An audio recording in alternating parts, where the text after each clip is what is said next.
ഈശോ പാടുപീഡകൾ സഹിച്ച് കുരിശിൽ മരിച്ച് കാൽവരിക്കുന്നതിന് നെറുകയിലൊരു വാട്ടർ ടാങ്ക് ജലസംഭരണിക്ക് രൂപം കൊടുത്തിരിക്കുകയാണ്.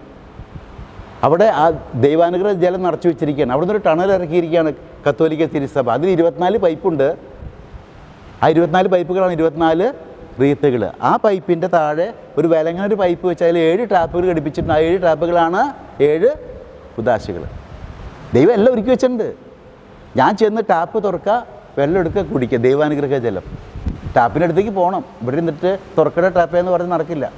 ചെന്ന് തുറക്കണതിന് അറിയണം. ഇങ്ങനെ തുറക്കുക, ഇങ്ങനെ തുറന്ന ഒരു തുള്ളി പോലും കിട്ടില്ല. ആൻറ്റി ക്ലോക്ക് വൈസ് ടാപ്പ് തുറക്കുക. കൂതാശകളെ കുറിച്ച് പഠിക്കണം, അറിഞ്ഞിരിക്കണം, കുർബാനയെക്കുറിച്ച് പഠിക്കണം. അത് താല്പര്യമുള്ളവരെ കാണുമ്പോൾ എനിക്ക് വലിയ സന്തോഷമാണ്. കാരണം അതാണ് അതിൻ്റെ വഴി. ഈശോ അത്രയും വലിയ അനുഗ്രഹം തന്നിട്ട് മനസ്സിലാക്കാതെ ഈ ലോകത്തോട് യാത്ര പറഞ്ഞു പോകുന്നവരാണെങ്കിൽ കഷ്ടം. നമ്മളൊക്കെ മാമോദീസ് എന്ന കുദാശ സ്വീകരിച്ചവരാണ്. ഒരു പള്ളിക്ക് പുറത്ത് കൈക്കുഞ്ഞായിരുന്ന അവസരത്തിൽ നമ്മൾ പള്ളിയുടെ മുൻഭാഗത്ത് നമ്മളെല്ലാവരും വന്നിട്ടുണ്ട്. പക്ഷേ 2 ചോദ്യം ചോദിക്കുന്നുണ്ട്. പാപവും പാപമാർഗങ്ങളും നീ ഉപേക്ഷിക്കുന്നുവോ? രക്ഷകനായ മിശിഹായി ദൈവമായി സ്വീകരിക്കുന്നുവോ? ഈ 2 കണ്ടീഷൻ വെച്ചിട്ട് നമ്മൾ പള്ളിയുടെ അകത്തേക്ക് കയറ്റിയേക്കണം. ശരി, നമുക്ക് വേണ്ടി തലതൊട്ടപ്പനും പറഞ്ഞപ്പോൾ അകത്ത് കയറ്റിയേക്കണം. ഇത് സൂചിപ്പിക്കാൻ വേണ്ടി അന്ന് നിൻ്റെ കുഞ്ഞു കയ്യിൽ അന്നൊരു കത്തിച്ച മെഴുതിരി പിടിപ്പിച്ചു. ലോകത്തിൻ്റെ പ്രകാശമായി യേശുവിനെ സ്വീകരിക്കുന്നത് സൂചിപ്പിക്കാൻ. പാപവും പാപമാർഗങ്ങളും ഉപേക്ഷിക്കുന്നത് സൂചിപ്പിക്കാൻ ഒരു വെള്ള വസ്ത്രം ധരിപ്പിച്ചു. ഓരോ കുർബാനയിൽ പങ്കുചേരുന്ന ഓരോ ദിവസവും നമ്മൾ ഈ തിരി കത്തുന്നുണ്ടോ എന്നും ഈ തുണിയുടെ നിറം വെള്ളയാണോ എന്നും ഒന്ന് ആത്മപരിശോധന ചെയ്യണം. സ്ഥൈര്യലേപനം എന്ന കുദാശയിലൂടെ പരിശുദ്ധാത്മാവിനെ സ്വീകരിച്ചവരെ നമ്മൾ ആൾത്താര സംഘക്കാർ ധൂപകുറ്റി കത്തിക്കുമ്പോൾ ഇങ്ങനെ ഊതിക്കൊണ്ടിരിക്കും. നമ്മിൽ വന്നിട്ടുള്ള ആത്മാവിനെ കത്തിജ്വലിക്കണമെങ്കിൽ എപ്പോഴും പ്രാർത്ഥനയിൽ ഊതിക്കൊണ്ടിരിക്കണം. മാതാവിനോട് ചേർന്ന് ഇടവിടാതെ പ്രാർത്ഥിക്കുക എന്ന് പറയുക, എപ്പോഴും സന്തോഷം ഉള്ളവരായിരിക്കാൻ. ഇപ്പോൾ നമ്മിൽ വന്നിരിക്കുന്ന പരിശുദ്ധാത്മാവിനെ എപ്പോഴും പ്രാർത്ഥനയുടെ ഊതി കത്തിച്ചുകൊണ്ടിരിക്കണം. അതും ഓരോ കുർബാനയ്ക്ക് വരുമ്പോഴും നമ്മൾ ആത്മപരിശോധന ചെയ്യണം.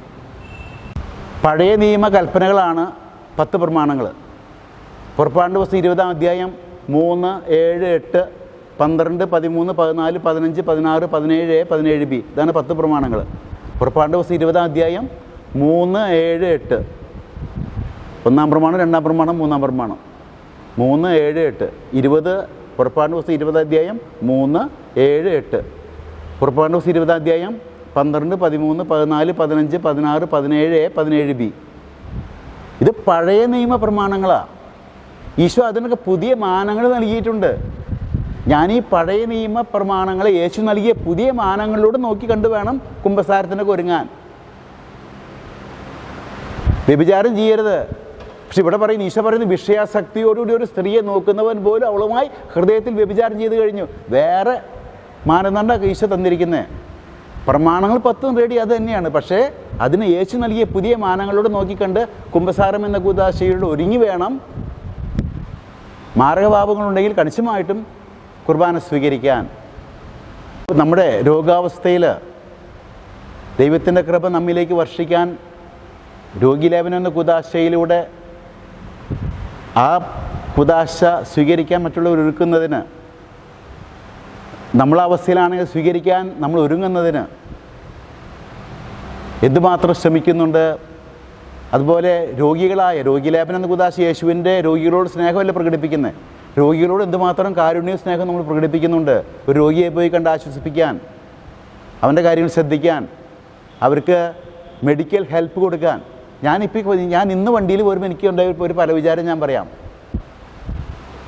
ഈ അരിയെത്തുക എന്നൊക്കെ പറയുന്നില്ലേ, അവൻ്റെ അരിയെത്തി എന്ന് പറയും. അപ്പോൾ ആൾക്കാർ പറയുന്നത്, നിനക്കൊരു 1000 കിലോ അരി തിന്നാനുള്ള യോഗം നിനക്ക് ദൈവം കൽപ്പിച്ചിട്ടുണ്ടെങ്കിൽ ചിലരത് മുഴുവൻ നേരത്തെ അടിച്ചു തീർക്കും. വേഗം തലപ്പെടേണ്ടി വരുന്നു ലോകത്തിൽ നിന്ന്. അവൻ്റെ അരി എത്തി കഴിഞ്ഞു, അവന് ഉദ്ദേശിച്ച കോട്ട കഴിഞ്ഞു. വേറെ ചിലർ കുറേശ്ശെ കഴിക്കുള്ളൂ, അവർ കുറേ കൂടി ജീവിച്ചിരിക്കും അവൻ്റെ അരി എത്തുന്നവരെ എന്ന് പറയും. എന്ന് പറഞ്ഞ പോലെ തന്നെ ഞാനെനിക്കൊരു പല വിചാരം വന്നിങ്ങനെയാണ്, ഈ ഓരോരുത്തർക്കും ദൈവം ചിലപ്പോൾ മനസ്സിൽ നിനക്ക് ഇത്ര ലക്ഷം രൂപയുടെ മരുന്ന് നിൻ്റെ ഉള്ളിലേക്ക് കയറണം എന്ന് വിചാരിച്ചിട്ടുണ്ടാവും. ഇത് ദൈവം കൽപ്പിക്കുന്നതല്ല, ഞാൻ എൻ്റെ ഒരു തോന്നൽ പറയണ്ട. അതിൽ നിന്ന് നീ ഇപ്പോൾ വിചാരിക്കുകയാണ് ഞാനൊരു 1000 രൂപ ഒരു രോഗിയെ സഹായിക്കാൻ വേണ്ടി കൊടുക്കുന്നത്, മരുന്ന് മേടിക്കാൻ വേണ്ടി ഒരാൾക്ക് കൊടുക്കണം. അപ്പോൾ ദൈവം എനിക്ക് ഇട്ടിരിക്കുന്ന കോട്ടയിൽ നിന്ന് 1000 രൂപയുടെ മരുന്ന് വെട്ടിക്കളയും. എനിക്ക് വന്ന് പല വിചാരമാണ്, എനിക്ക് വന്നൊരു പല വിചാരം. അപ്പോൾ വെറുതെ ആ ഗുളിക കഴിച്ച് എൻ്റെ കിഡ്നി കളയണ്ടല്ലോ, മറ്റൊരാൾക്ക് സഹായമായി. മെഡിക്കൽ എയ്ഡ് സഹായിക്കാൻ, മറ്റുള്ള സാമ്പത്തികമായിട്ടോ അല്ലെങ്കിൽ ചെന്ന് സംസാരിച്ച് സഹായിക്കാനായിട്ട് രോഗികളിലേക്ക് എത്തി നിൽക്കുന്ന യേശുവിനെയാണ് നമ്മൾ കാണുക. നമ്മളും രോഗികളിലേക്ക് ആശ്വാസവചസ്സുകളും ആശ്വാസവുമായി എപ്പോഴും എത്തിച്ചേരാൻ ശ്രമിക്കണം. രോഗിലേപനം എന്ന കുദാശ മാത്രമല്ല, ആ കുദാശയുടെ മറ പിടിച്ചുകൊണ്ട് രോഗികളിലേക്ക് എത്തുക, പ്രായമായവരെ ആശ്വസിപ്പിക്കാൻ ചെല്ലുക. ഇതൊക്കെ ചിന്തിക്കേണ്ടതാണ് കുർബാനയായിട്ട് ബന്ധപ്പെടുത്തിക്കൊണ്ട്. ഞങ്ങൾ ശുശ്രൂഷ പൗരത്വം സ്വീകരിച്ചവർ തീർച്ചയായിട്ടും ആത്മപരിശോധന ചെയ്യണം. എന്തുമാത്രം കമ്മിറ്റഡായിട്ട് വിശ്വസ്തത പുലർത്തിക്കൊണ്ട് ഞങ്ങൾ പ്രവർത്തിക്കുന്നുണ്ട്. ഞങ്ങൾ കുടുംബജീവിതം അത്ര എളുപ്പമൊന്നുമല്ല. കുടുംബജീവിതത്തിൽ ഉത്തരവാദിത്തം വിട്ടു നിൽക്കുന്ന ഫുൾ ടൈം നിങ്ങൾക്ക് വേണ്ടി, ഈ പുരോഹിത ഗണത്തിന് വേണ്ടി ശുശ്രൂഷ ചെയ്യാൻ വേണ്ടി ഫുൾ ടൈം കിട്ടാൻ വേണ്ടിയാണ്. കുടുംബജീവിതം മോശമായതുകൊണ്ടല്ലേ ഞങ്ങളിത് മാറിയിരിക്കുന്നത്. അത്രയും കമ്മിറ്റഡ് ആകാൻ വേണ്ടിയിട്ടാണ്. അത് എത്രയും കമ്മിറ്റഡ് ആകുന്നുണ്ടെന്ന് ഓരോ കുർബാനയ്ക്ക് മുമ്പ് ഞാൻ എന്നോട് തന്നെ ചോദിക്കണം. പ്രത്യേകിച്ച് ശുശ്രൂഷ പൗരോഹിത്യം സ്വീകരിച്ചവർ, സമർപ്പിതർ. അതുപോലെ തന്നെ മാമോദീസായിലൂടെ പൊതുപൗരോഹിത്യം സ്വീകരിച്ച പുരോഹിത ഗണവും ആത്മപരിശോധന ചെയ്യണം. എന്തുമാത്രം മറ്റുള്ളവർക്ക് വേണ്ടി യേശുവിടെ ഭൗതിക ശരീരത്തിലെ മറ്റ് അവയവങ്ങളെ സഹായിക്കാൻ ഞാൻ മെനക്കെടുന്നുണ്ട്, സമയം മാറ്റി വെക്കുന്നുണ്ട്, ചിന്തിക്കേണ്ട ആവശ്യമാണ്. ഈ സമർപ്പിതർ പ്രത്യേകം ശ്രദ്ധിക്കണമെന്ന് സൂചിപ്പിച്ചതാണ് തിരുപ്പട്ടം. വിവാഹ ജീവിതം, കുടുംബജീവിതത്തിൻ്റെ ഉത്തരവാദിത്തങ്ങൾ, അവിടെയും കുടുംബജീവിതം വളരെ മഹനീയമാണ്. ഇന്ന് വളരെയധികം സ്കാൻഡൽസ് ഉണ്ടാകുന്നൊരു സ്ഥലം കൂടിയാണ് ഫാമിലീസ്, ബ്രോക്കൺ ഫാമിലീസ്.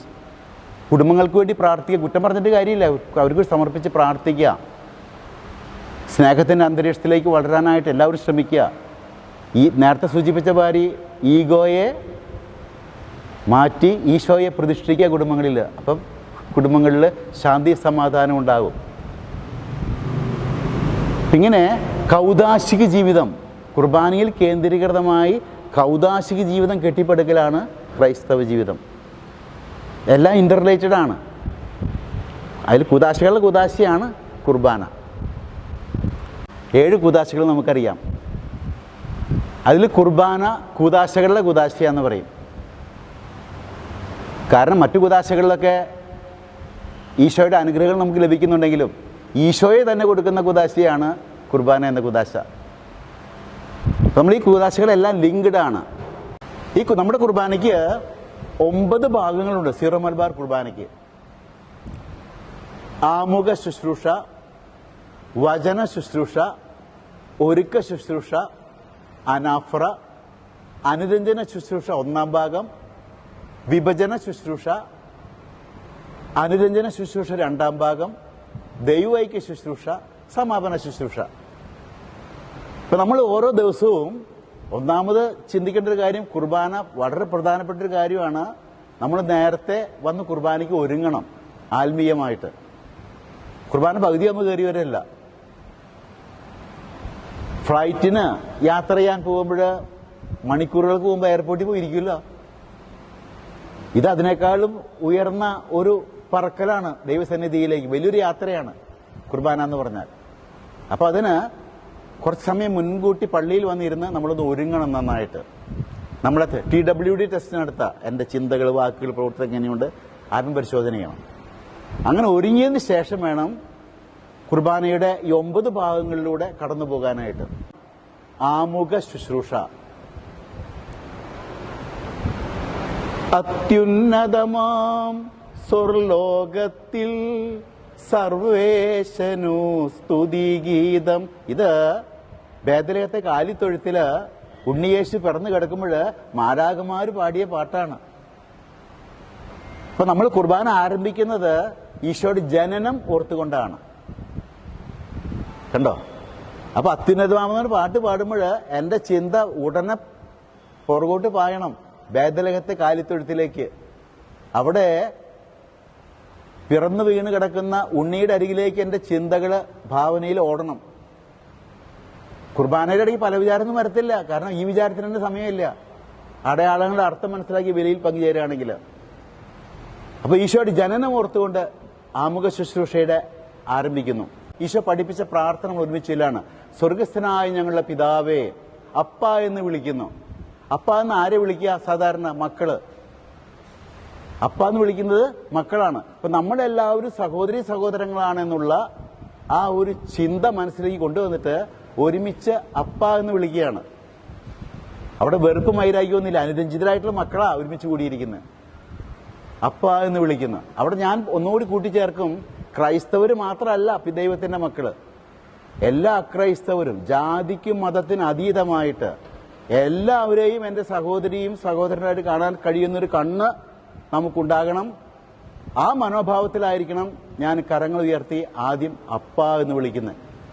സ്വർഗസ്ഥനായ ഞങ്ങളുടെ പിതാവേ, ഞങ്ങളുടെ പിതാവേ, അപ്പ എന്ന് വിളിച്ച് ഞങ്ങളൊക്കെ മക്കളാന്ന് സ്ഥിരീകരിക്കുകയാണ്.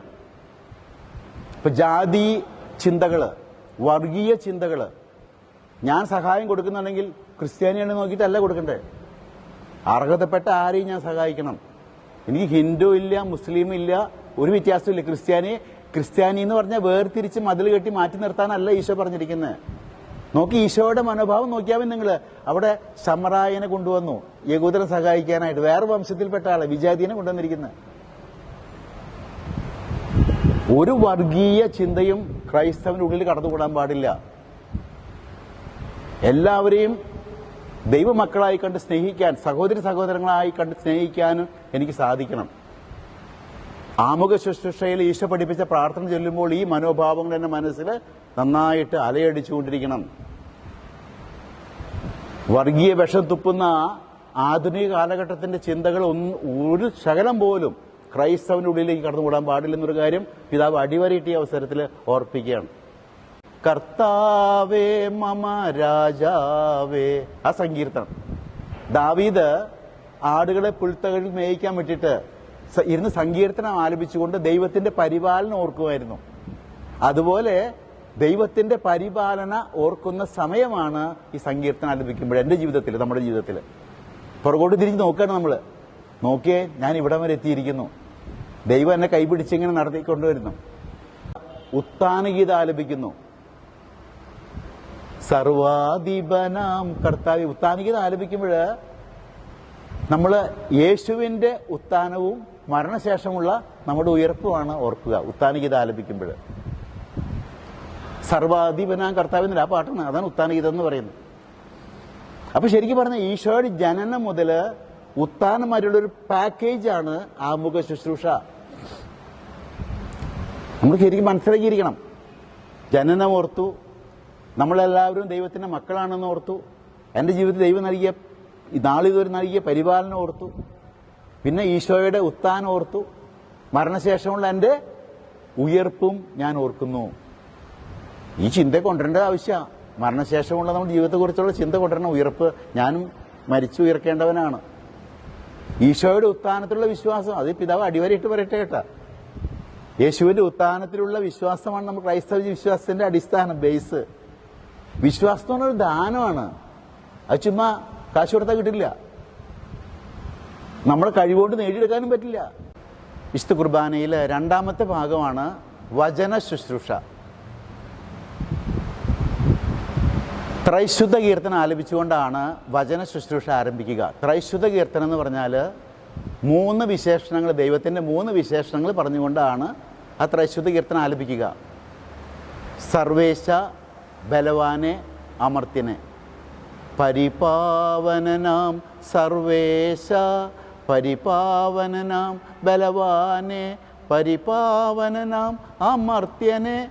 ഞാൻ കുട്ടികളുടെ ക്ലാസ്സിൽ ഇത് പാടിക്കൊടുത്തിട്ട് 3 വിശേഷങ്ങൾ ഏതാന്ന് വെച്ചപ്പോൾ ഒരു കൊച്ചു പറഞ്ഞു പരിപാവനമാം പരിപാവനമാം പരിപാവനമാം. അവർക്ക് മനസ്സിലായില്ല എന്താ പറഞ്ഞതെന്ന്. സർവേശ, ബലവാനെ, അമർത്യനെ, ദൈവത്തിൻ്റെ 3 വിശേഷണങ്ങൾ പറഞ്ഞുകൊണ്ടാണ് ത്രൈശുദ്ധ കീർത്തനം ആലപിക്കുക. നമ്മളിവിടെ മാലാഖമാരോട് ചേർന്ന് ദൈവത്തിൻ്റെ വചനം കേൾക്കാനുള്ള സന്തോഷം തുള്ളിച്ചാടി പ്രകടിപ്പിക്കുന്നൊരു പാട്ടാണത്. ചില പള്ളികളിലൊക്കെ കൊച്ചുകുട്ടികൾ ഈ പാട്ട് പാടുമ്പോൾ ഡാൻസ് ചെയ്യണം കണ്ടിട്ടുണ്ട് കുഞ്ഞു പിള്ളേർ മുമ്പിൽ നിന്നിട്ട്. കറക്റ്റ് ഈ സമയത്തെ ടെമ്പോ അതാണ്. ദൈവത്തിൻ്റെ അപ്പൻ്റെ സ്വരം കേൾക്കാൻ പോവുകയാണ്. അതിലൊരു സന്തോഷം പ്രകടിപ്പിക്കുന്ന പാട്ടാണ് ഈ ത്രൈശുദ്ധ കീർത്തനം. പഴയ നിയമത്തിൽ 2 വായന, പുതിയ നിയമത്തിൽ 2 വായന. പഴയ നിയമത്തിൽ ആദ്യത്തെ 5 പുസ്തകങ്ങൾ, പഞ്ചഗ്രന്ഥി എന്ന് പറയില്ലേ, ആദ്യത്തെ 5 പുസ്തകങ്ങളിൽ നിന്നും ഒരു വായന. പിന്നെ പഞ്ചഗ്രന്ഥിയിൽ നിന്നല്ലാത്ത പഴയ നിയമത്തിൻ്റെ മറ്റു ഭാഗങ്ങളിൽ നിന്ന് ഒരു വായന. പിന്നെ ലേഖനം ഒരു വായന. പിന്നെ സുവിശേഷം ഒരു വായന. അപ്പം അങ്ങനെ 4 വായനകളാണ് ശരിക്ക് നമ്മുടെ കുർബാനയിലുള്ളത്. ഈ കുർബാനയിൽ വചനം വായിക്കുമ്പോൾ നമ്മൾ ദൈവത്തിൻ്റെ സ്വരമാണ് കേൾക്കുന്നത് ആ വായനയിലൂടെ. ദൈവസ്വരം, എൻ്റെ അപ്പൻ്റെ ശബ്ദം കേൾക്കുന്ന നിമിഷങ്ങളാണത്. ആ ഒരു ചിന്ത ഉൾക്കൊള്ളാൻ നമുക്ക് സാധിക്കണം. ഞാൻ എപ്പോഴും ഓർക്കാറുള്ളൊരു കാര്യമുണ്ട്. ഒരു കുടുംബ സമ്മേളനത്തിന് ഒരു ചേട്ടൻ അവിടുത്തെ ട്രഷററായിരുന്നു. ആളുടെ കണക്ക് വായിക്കുന്ന നേരത്ത് അവിടെ ഒരു വീട്ടിൽ കുടുംബസമ്മേളനം നടക്കുകയാണ്. ഒരു മൈക്ക് വെച്ചിട്ടുണ്ട്, സ്പീക്കർ അവിടെ ഇരിക്കുന്നുണ്ട്. ആ സ്പീക്കറിൻ്റെ അരികിൽ ആളുടെ ഒരു കുഞ്ഞു മോൻ അവിടെ ചെന്ന് കുത്തിരിക്കുന്നുണ്ട്, സ്പീക്കറിലേക്ക് ചെവി വെച്ചിട്ട്. അപ്പൻ ഈ കണക്ക് വായിക്കുമ്പോൾ ആ കൊച്ചവിടെ തുള്ളിച്ചാടുന്ന ഞാൻ കണ്ടു. കാരണം അപ്പൻ്റെ സ്വരം സ്പീക്കറിൽ കൂടെ വരുമ്പോൾ ആ കൊച്ചിൻ്റെ സന്തോഷം ഉന്തുകാലിരുന്ന് തുള്ളിച്ചാടി അവതരിപ്പിക്കുന്നു. ശരിക്കും നമ്മൾ ബൈബിൾ വായിക്കുമ്പോൾ നമ്മുടെ പിതാവായ ദൈവത്തിൻ്റെ സ്വരമാണ് കേൾക്കുന്നത്. വിശ്വാസത്തിൻ്റെ കാതുകൾ തുറക്കുമ്പോൾ. സുവിശേഷം വായിച്ചതിന് ശേഷം കാറോസുസ പ്രാർത്ഥന ചെല്ലുന്നുണ്ട്. അത് വായിച്ചു കേട്ട വചനത്തോട് നമ്മൾ പ്രാർത്ഥനയിൽ പ്രതികരിക്കുകയാണ്. ഞാൻ മറ്റൊരു കാര്യം കൂടി ഈ അവസരത്തിൽ സൂചിപ്പിക്കുകയാണ്. വചനം വായിക്കുന്നത് ഏറ്റവും വലിയ പ്രാർത്ഥനയാണ് എൻ്റെ കാഴ്ചപ്പാടിൽ. നമ്മൾ പല പ്രാർത്ഥനയുണ്ട്. ഞാൻ ദൈവത്തോട് നന്ദി പറഞ്ഞുകൊണ്ട് പ്രാർത്ഥിക്കും. ഞാൻ മറ്റുള്ളവർക്ക് വേണ്ടി മാധ്യസ്ഥം വഹിച്ചുകൊണ്ട് പ്രാർത്ഥിക്കും, യാചന പ്രാർത്ഥന. ഞാൻ ദൈവത്തെ സ്തുതിച്ച് ആരാധിച്ച് പ്രാർത്ഥിക്കും, വേറെ പ്രാർത്ഥന രീതി. ഇനി ബൈബിൾ വായന എന്ന് പറയുന്നത് 4ാമത്തെ പ്രാർത്ഥന എന്ന് മാത്രമല്ല, ഏറ്റവും വലിയ പ്രാർത്ഥനയാണ് ബൈബിൾ വായന. കാരണം മറ്റുള്ള പ്രാർത്ഥനകൾ ഞാനാണ് ദൈവത്തോട് സംസാരിക്കുന്നത്. പക്ഷേ ബൈബിൾ വായിക്കുമ്പോൾ ഈ പ്രാർത്ഥനയിൽ ദൈവം എന്നോട് സംസാരിക്കുന്നു. ഭയങ്കര വ്യത്യാസമാണ് അത്, ആ റേഞ്ച്. അതുകൊണ്ട് കുർബാനയിൽ വായിക്കുന്ന ചെറിയൊരു ഭാഗം മാത്രമല്ല, ഞാൻ പറയാം, നമ്മൾ എല്ലാ ദിവസവും ബൈബിൾ വായനയ്ക്കായിട്ട് കുറേ സമയം വീടുകളിൽ മാറ്റി വെക്കണം. ഇത് തുടക്കം മാത്രം. ഉദ്ഘാടനം ചെയ്ത് പോവുകയാണ് ഇവിടുന്ന് കുർബാനയിൽ. പിന്നെ തുടരണം. കുർബാനയിൽ 3ാമത്തെ ഭാഗമാണ് ഒരുക്ക ശുശ്രൂഷ. കൈ കഴുകിക്കൊണ്ട് ഈ ഒരുക്ക ശുശ്രൂഷ ആരംഭിക്കുന്നു. ഈ ചെറിയ പാത്രത്തിൽ അച്ഛനിങ്ങനെ കൈ കഴുകുന്നു. കൈ കഴുകി തുടയ്ക്കുമ്പോൾ അത് സൂചിപ്പിക്കുക. അവിടെ പറയുന്നത് കർത്താവിൻ്റെ കൃപാസമുദ്രത്തിൽ, ഈ ഒരു ചെറിയ പാത്രത്തിൽ വെള്ളം സൂചിപ്പിക്കുന്നത് ഒരു കടലിനെയാണ്. കടൽ ഇതുണ്ടോ, ഒരു കടലാണ്, ഒരു കടലിനെ സൂചിപ്പിക്കുന്ന പാത്രം ഇത്, കടൽ. കാരണം ദൈവത്തിൻ്റെ കൃപ എന്ന് പറയുന്നത് കടൽ പോലെ വിശാലമാണ്. അവിടെ നമ്മുടെ പാപക്കറകളൊക്കെ അവിടെ നിന്ന് കഴുകിക്കളയുന്നു. പീലാസയിൽ ഇങ്ങനെ തിരുവോസ്തി കുരിശടയാളത്തിൽ വയ്ക്കുന്നുണ്ട്. ഈശോയെ യൂതന്മാർക്ക് ഏൽപ്പിച്ചു കൊടുക്കുന്ന സംഭവമാണ് നമ്മൾ ഈ അവസരത്തിൽ ഓർക്കുക. കണ്ടോ, യൂദാസ് ഒറ്റിക്കൊടുത്ത കാര്യമൊക്കെ ഓർക്കുന്ന നല്ലതാണ്. ഈ അവസരത്തിൽ നമ്മൾ കർത്താവ് തിരഞ്ഞെടുത്ത 12 ശിഷ്യന്മാരിൽ ഒരാളാണ് യൂദാസ്, മറക്കരുത്. ഒരു മെത്രാനായിരുന്നു യൂദാസ്. ഞാനൊരു മെത്രാനാ. ഞാനൊരു യൂദാസായി മാറരുത്. മെത്രാനായി ഞാൻ മാത്രമല്ല, ശുശ്രൂഷ പൗരത്വം സ്വീകരിച്ച അച്ഛന്മാരും പൊതു പൗരത്വം സ്വീകരിച്ച അൽമായരും ഓർക്കണം, നമ്മുടെ പൗരോഹിത്യം പാറ വെക്കാനുള്ളതല്ല, ഒറ്റിക്കൊടുക്കാനുള്ളതല്ല, പരസഹായത്തിനുള്ളതാ, പാറ വെക്കാനുള്ളതല്ല. നമ്മുടെ ചില വാക്കുകൾ, സൂക്ഷ്മമില്ലാത്ത ചില പദപ്രയോഗങ്ങളൊക്കെ ചിലർക്ക് ജീവിക്കാൻ പറ്റാത്ത മാതിരി ആവുന്നുണ്ട്, പ്രത്യേകിച്ച് മീഡിയയിൽ, ഇന്ന് സമൂഹത്തിൽ. ഞാൻ ഒറ്റുകാരനായ യൂദാസിൻ്റെ പിൻഗാമിയാകാൻ ആഗ്രഹിക്കുന്നില്ല, നിങ്ങളും ആഗ്രഹിക്കുന്നുണ്ടാകില്ല. ഈശോയെ യൂതന്മാർക്ക് ഏൽപ്പിച്ചു കൊടുക്കുന്നതൊക്കെ പറയുമ്പോൾ, ഒന്ന് ഉള്ളിലേക്ക് ഒന്ന് തിരിഞ്ഞ് ചിന്തിക്കുന്നത് നല്ലതാണ്. I should not be another Judas. Eesho ഇതാ ഏൽപ്പിക്കപ്പെടുന്നു. ഈ കാസയിൽ ആദ്യമായിട്ട് വീഞ്ഞൊഴിക്കുന്നുണ്ട്. വീഞ്ഞ് ഈശോയെ സൂചിപ്പിക്കുന്നു. വീഞ്ഞ് ഈശോയെ സൂചിപ്പിക്കുന്നു. പിന്നെ കാസയിൽ 2 തുള്ളി വെള്ളം ഒഴിക്കുന്നുണ്ട്. വെള്ളം നമ്മളെ സൂചിപ്പിക്കുന്നു. വീഞ്ഞും വെള്ളവും കൂടിക്കലരുന്ന പോലെ യേശുവും ഞാനും ഒന്നായി ചേർന്ന് ബലിയർപ്പിക്കണം എന്നാണ് അതിൻ്റെ സൂചന. കണ്ടോ, ജോയിൻ്റ് ആണ്. യേശുവും ഞാനും ഒന്നായിത്തീരുന്നു.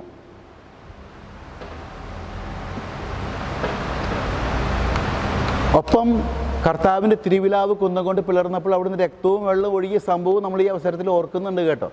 നമ്മൾ ഇത് രണ്ടും ഇങ്ങനെ എടുത്തിട്ട് അച്ഛൻ ഇവിടുന്ന് ആ ബലിപീഠത്തിൻ്റെ ഒരു സൈഡിൽ നിന്ന് നടുവിലേക്ക് വരുന്നുണ്ട്. കണ്ടോ, ആ നടുവിലേക്ക് വരുന്നു. കാൽവരിക്കുന്നിലേക്ക് കുരിശു ചുമന്നു പോകുന്ന യേശുവിൻ്റെ പീഡാനുഭവ രംഗമാണ് നമ്മൾ ഈ അവസരത്തിൽ ഓർക്കുക. കണ്ടോ, അത് ഇവിടുന്ന് ഇപ്പോൾ ഇങ്ങനെ വരില്ലേ, ബലിപീഠത്തിൻ്റെ പ്രധാന ഭാഗത്തേക്ക് വരുന്നു. കാൽവരിക്കുന്നിലേക്ക് കുരിശു ചുമന്നു പോകുന്ന യേശുവിൻ്റെ പീഡാനുഭവ രംഗമാണ് നമ്മൾ ഓർക്കുക. അവിടെ നമ്മൾ ചിന്തിക്കണം, ഞാനും യേശുവിനോടുകൂടി എൻ്റെ അനുദിന ജീവിതത്തിലെ കുരിശു ചുമന്നുകൊണ്ട് മുന്നോട്ട് നീങ്ങുന്ന വ്യക്തിയാണ്. എൻ്റെ അനുദിന ജീവിതത്തിലെ കുരിശുകളൊക്കെ ഞാൻ യേശുവിൻ്റെ പീഡാസഹനങ്ങൾ ചേർത്ത് കാഴ്ചവെക്കാനൊക്കെ ഈ സമയം നമ്മൾ പ്രാർത്ഥനയിലായിരിക്കണം. എന്നിട്ട് കാഴ്ചവെപ്പിൻ്റെ സമയത്ത് കാസിയും ബിലാസിങ്ങനെ കുരിശാകൃതിയിൽ ഉയർത്തുന്നു. അപ്പോൾ കർത്താവിൻ്റെ കുരിശുമരണമാണ് നമ്മൾ ഓർക്കുക. കുരിശുമരണം. കാസിയും പിലാസിയും ബലിപീഠത്തിൽ ഇറക്കി വയ്ക്കുമ്പോൾ ഇങ്ങനെ ഇറക്കി വയ്ക്കുന്നില്ലേ. അപ്പം ഞാൻ പറഞ്ഞിട്ടുണ്ട്, മറക്കില്ല എന്ന് വിചാരിക്കുന്നു. ഇവിടെ ഇത് കർത്താവിൻ്റെ കല്ലറ, മദ്ബഹ കർത്താവിൻ്റെ കല്ലറ സ്ഥിതി ചെയ്യുന്ന തോട്ടം.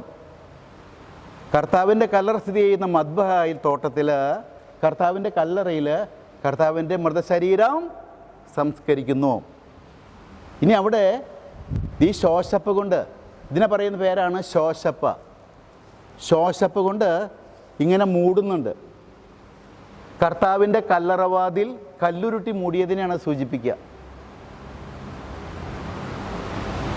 ഇനി കുർബാനയിൽ കുറച്ച് കഴിയുമ്പോൾ നമ്മൾ ഈ ശോശപ്പ ഇങ്ങനെ ചുരുട്ടി വയ്ക്കുന്നതായിട്ട് കാണുന്നുണ്ട്. ഇങ്ങനെ ചുരുട്ടി വയ്ക്കുന്നു.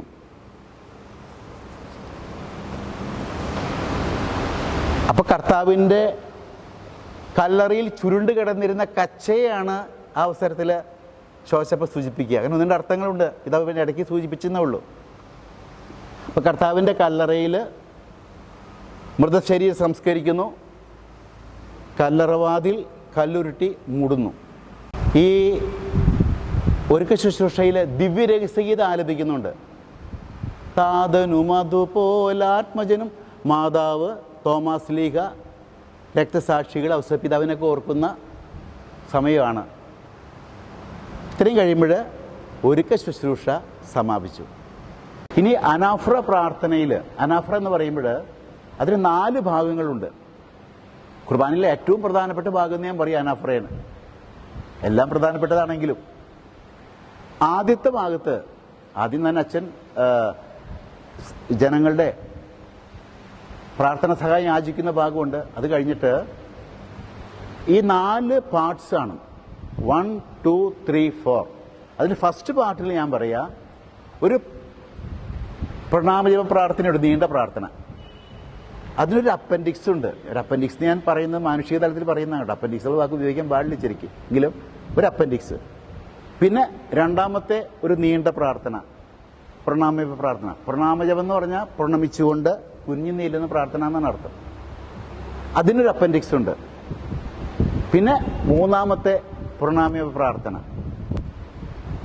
അതിൻ്റെ നടുവിലാണ് അപ്പൻഡിക്സ് എന്ന് ഉപയോഗിക്കാൻ പാടില്ലെങ്കിൽ ഞാൻ പറയുന്ന വാക്ക് ഉപയോഗിക്കുന്നത്. പിന്നെ 4ാമത്തെ പ്രണാമജപ പ്രാർത്ഥനയുടെ അവസാനം വീണ്ടും. ഒന്നാമത്തേൽ നീണ്ട പ്രാർത്ഥന ദൈവത്തെ പ്രതിപാദിക്കുന്ന പ്രാർത്ഥനയാണ്. അതിൻ്റെ അവസാനത്തെ അപ്പൻഡിക്സ് ഞാൻ പറയുന്നത് ഇതാണ്, സമാധാനാശംസ. രണ്ടാമത്തെ പ്രണാമ പ്രാർത്ഥന ത്രിത്വൈക ദൈവത്തെ സൂചിപ്പിക്കുന്ന പ്രാർത്ഥനയാണ്. പിതാവും പുത്രനും പരിശുദ്ധാത്മാവുമായി സർവേശ്വര പ്രാർത്ഥനയിൽ അതിന്റെ അവസാനമാണ് ഓശാന ഗാനം.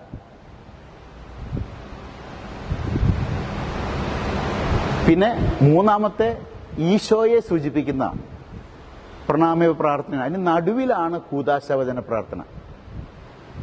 പിന്നെ നാലാമത്തെ പരിശുദ്ധാത്മാവിനെ സൂചിപ്പിക്കുന്ന സഭയിലെ പ്രവർത്തനങ്ങൾ, പരിശുദ്ധാത്മാവിനെ പ്രവർത്തനം സൂചിപ്പിക്കുന്ന ഭാഗമാണ്. അതിന്റെ അവസാനമാണ് റൂഹാഷണ പ്രാർത്ഥന. ഞാൻ ഒന്നുകൂടി ആവർത്തിക്കുന്നു. ഒന്നാമത്തെ ഭാഗം അനാഫ്രയ്ക്ക് 4 ഭാഗങ്ങൾ. ഒന്നാമത്തെ ഭാഗത്ത് നീണ്ടൊരു പ്രണാമ പ്രാർത്ഥന, പിതാവായ ദൈവത്തെക്കുറിച്ച് പൊതുവിൽ. അതിന്റെ അവസാനം സമാപനാശീർവാദം. രണ്ടാമത്തെ ഭാഗത്തേക്ക് വന്നാൽ ഒരു നീണ്ട പ്രാർത്ഥന, ത്രിത്വൈക ദൈവത്തെ സൂചിപ്പിക്കുന്ന, പിതാവും പുത്രനും പരിശുദ്ധാത്മാവുമായി ത്രിത്വൈക ദൈവത്തെ സൂചിപ്പിക്കുന്ന പ്രാർത്ഥന. അതിന്റെ അവസാനം ഓശാന ഗീതം. മൂന്നാമത്തെ ഈശോയെ സൂചിപ്പിക്കുന്ന പ്രണാമ പ്രാർത്ഥനയുടെ നടുവിലായിട്ട് കൂദാശവചന പ്രാർത്ഥന. നാലാമത്തെ പരിശുദ്ധാത്മാവുടെ സഭയിൽ പ്രവർത്തിക്കുന്ന കാര്യങ്ങളെക്കുറിച്ച് പ്രതിപാദിക്കുന്ന പ്രാർത്ഥനയുടെ അവസാനം റൂഹാഷണ പ്രാർത്ഥന. ഇനി ഒന്നാമത്തെ ഭാഗം എടുക്കാം. അതില് നീണ്ട പ്രണാമ പ്രാർത്ഥന എന്ന് പറഞ്ഞാൽ കുരിഞ്ഞു നേരുന്ന പ്രാർത്ഥന എന്ന് ഞാൻ പറഞ്ഞില്ലേ നേരത്തെ. ആ പ്രാർത്ഥന അവസാനത്തില് സമാധാനാശംസയുണ്ട്. സമാധാനാശംസയ്ക്ക് മുമ്പ് അച്ഛൻ അവിടെ ബലിപീഠത്തിൽ ഒരു പ്രാവശ്യം ചുംബിക്കും. ചുംബിച്ചിട്ട് സമാധാനാശംസിക്കും. ഒരു പ്രാവശ്യം ചുംബിക്കുമ്പോൾ ഈ ബലിപീഠം കർത്താവിന്റെ ശൂന്യമായ കല്ലറയാണ് സൂചിപ്പിക്കുക. മദ്ബഹ തോട്ടത്തെ സൂചിപ്പിക്കുന്നു.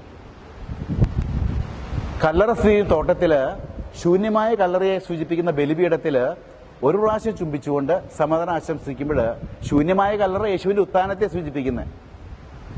ഉത്തിതനായ ഈശോയുടെ സമാധാനമാണ് കൈമാറുന്നതാണ് ഈ അനുഷ്ഠാനത്തിന്റെ അർത്ഥം. ഇനി ഇത് സ്വീകരിച്ചിട്ട് ആളുകൾ പരസ്പരം കൈമാറുന്നു അങ്ങോട്ടും ഇങ്ങോട്ടും. അപ്പോൾ നീ ബലിപീഠത്തിലേക്ക് അണയുമ്പോൾ നിന്നോട് ആർക്കെങ്കിലും വിരോധമുണ്ടെങ്കിൽ ബലി അർപ്പിക്കാൻ പാടില്ല. ബലിവസ്തുക്കൾ അവിടെ വെച്ച് ആദ്യം അവനുമായി രമ്യപ്പെടാൻ പറഞ്ഞില്ലേ? ഞാൻ അങ്ങോട്ടും ഇങ്ങോട്ടും സമാധാനം കൊടുക്കുമ്പോൾ അതിന്റെ അർത്ഥം ഇതാണ്: ഞാൻ ഉത്തിതന്റെ സമാധാനം കൈമാറുന്നു. എനിക്ക് ഈ ലോകത്തിൽ ആരോടും വെറുപ്പും വൈരാഗ്യമില്ല. ഇപ്പുറം നിൽക്കുന്ന ആളോടും ഇപ്പുറം നിൽക്കുന്ന ആളോടും വെറുപ്പും വൈരാഗ്യമില്ല എന്നല്ല. എനിക്ക് ഈ ലോകത്തിൽ ആരോടും വെറുപ്പും വൈരാഗ്യമില്ലെന്ന് പരസ്യമായി പ്രഖ്യാപിക്കുന്ന അനുഷ്ഠാനമാണ് ഈ സമാധാനാശംസയുടെ. ശോശപ്പം ചുരുട്ടി വെക്കുമ്പോൾ ഇത് കർത്താവിന്റെ കല്ലറയിൽ ചുരുണ്ട് കിടന്നിരുന്ന കച്ചയെയാണ് ഇപ്പോൾ ഈ ശോശപ്പ സൂചിപ്പിക്കുക. ഒന്നാമത്തെ ഭാഗം കഴിഞ്ഞു. ഈ രണ്ടാമത്തെ ഭാഗം ത്രിത്വൈക ദൈവത്തെ സൂചിപ്പിക്കുന്ന പ്രാർത്ഥനയാണ്. പിതാവും പുത്രനും പരിശുദ്ധാത്മാവുമായ അതിന്റെ അവസാനമാണ് ഓശാന ഗീതം. യെശയ്യാ പ്രവാചകന്റെ ഗ്രന്ഥത്തിലെ ഓശാന ഗീതം ആലപിച്ചുകൊണ്ട് മാലാഖമാരോട് ചേർന്ന് പാടുകയാണ്. അപ്പം അതിന് നമ്മൾ വേറൊരു കൊണോട്ടേഷൻ കൊടുക്കുന്നുണ്ട്. യേശുവിന്റെ ജെറുസലേം പ്രവേശനം കൂടി നമ്മൾ അവിടെ സമയത്ത് ഓർക്കുന്നു. മൂന്നാമത്തെ ഭാഗത്തേക്ക് വരികയാണ്. യേശുവിനെ പ്രതിപാദിക്കുന്ന നീണ്ട പ്രണാമ പ്രാർത്ഥനയാണ്, പ്രണമിച്ചുകൊണ്ടുള്ള പ്രാർത്ഥന. അതിന് നടുവിലായിട്ടാണ് കൂദാശവചനം. ഇപ്പോൾ കൂദാശവചനം ചെല്ലുമ്പോൾ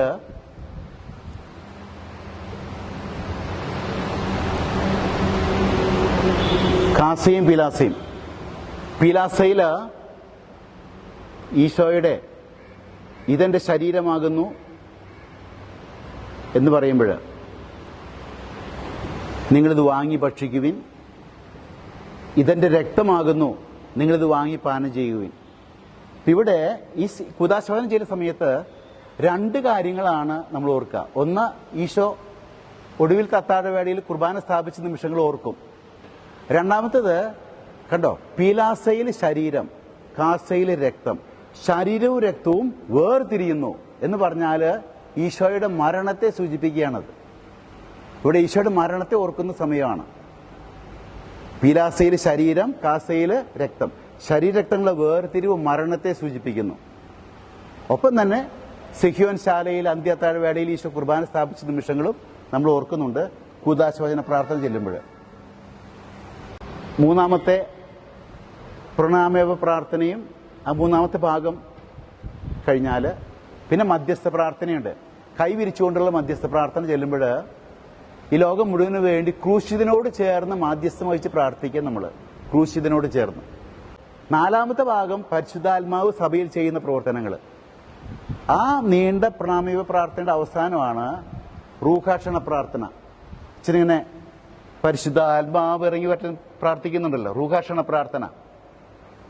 അപ്പോൾ ഗോതമ്പപ്പവും മുന്തിരിച്ചാറും കർത്താവിന്റെ ശരീരക്തമായി മാറുന്ന പ്രക്രിയ പൂർത്തീകരിക്കുന്ന നിമിഷമാണ് ഈ റൂഹാക്ഷണ പ്രാർത്ഥനയുടെ നിമിഷങ്ങൾ.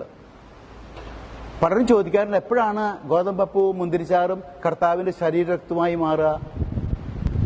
നമ്മുടെ പഠനം അതാണ്. The whole anaphora is consecratory from the start till the end.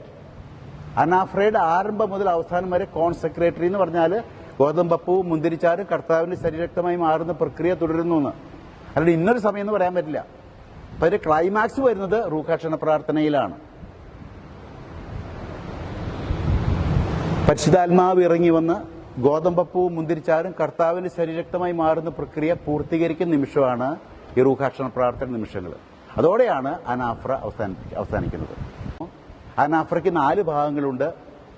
ഇനി അനാഫ്രയ്ക്ക് ആരംഭിക്കുന്നതിന് മുമ്പായിട്ട് നമ്മൾ വിശ്വാസ പ്രമാണം ചിലത് കാര്യം പറഞ്ഞു. AD 325 നിക്കിയ സുനാദോസിലും AD 381 കോൺസ്റ്റാന്റിനോപ്പിൾ സുനാദോസിലും രൂപം കൊണ്ട വിശ്വാസ പ്രമാണം ഏറ്റുചൊല്ലിക്കൊണ്ടാണ് അനാഫ്ര ആരംഭിക്കുന്നത്.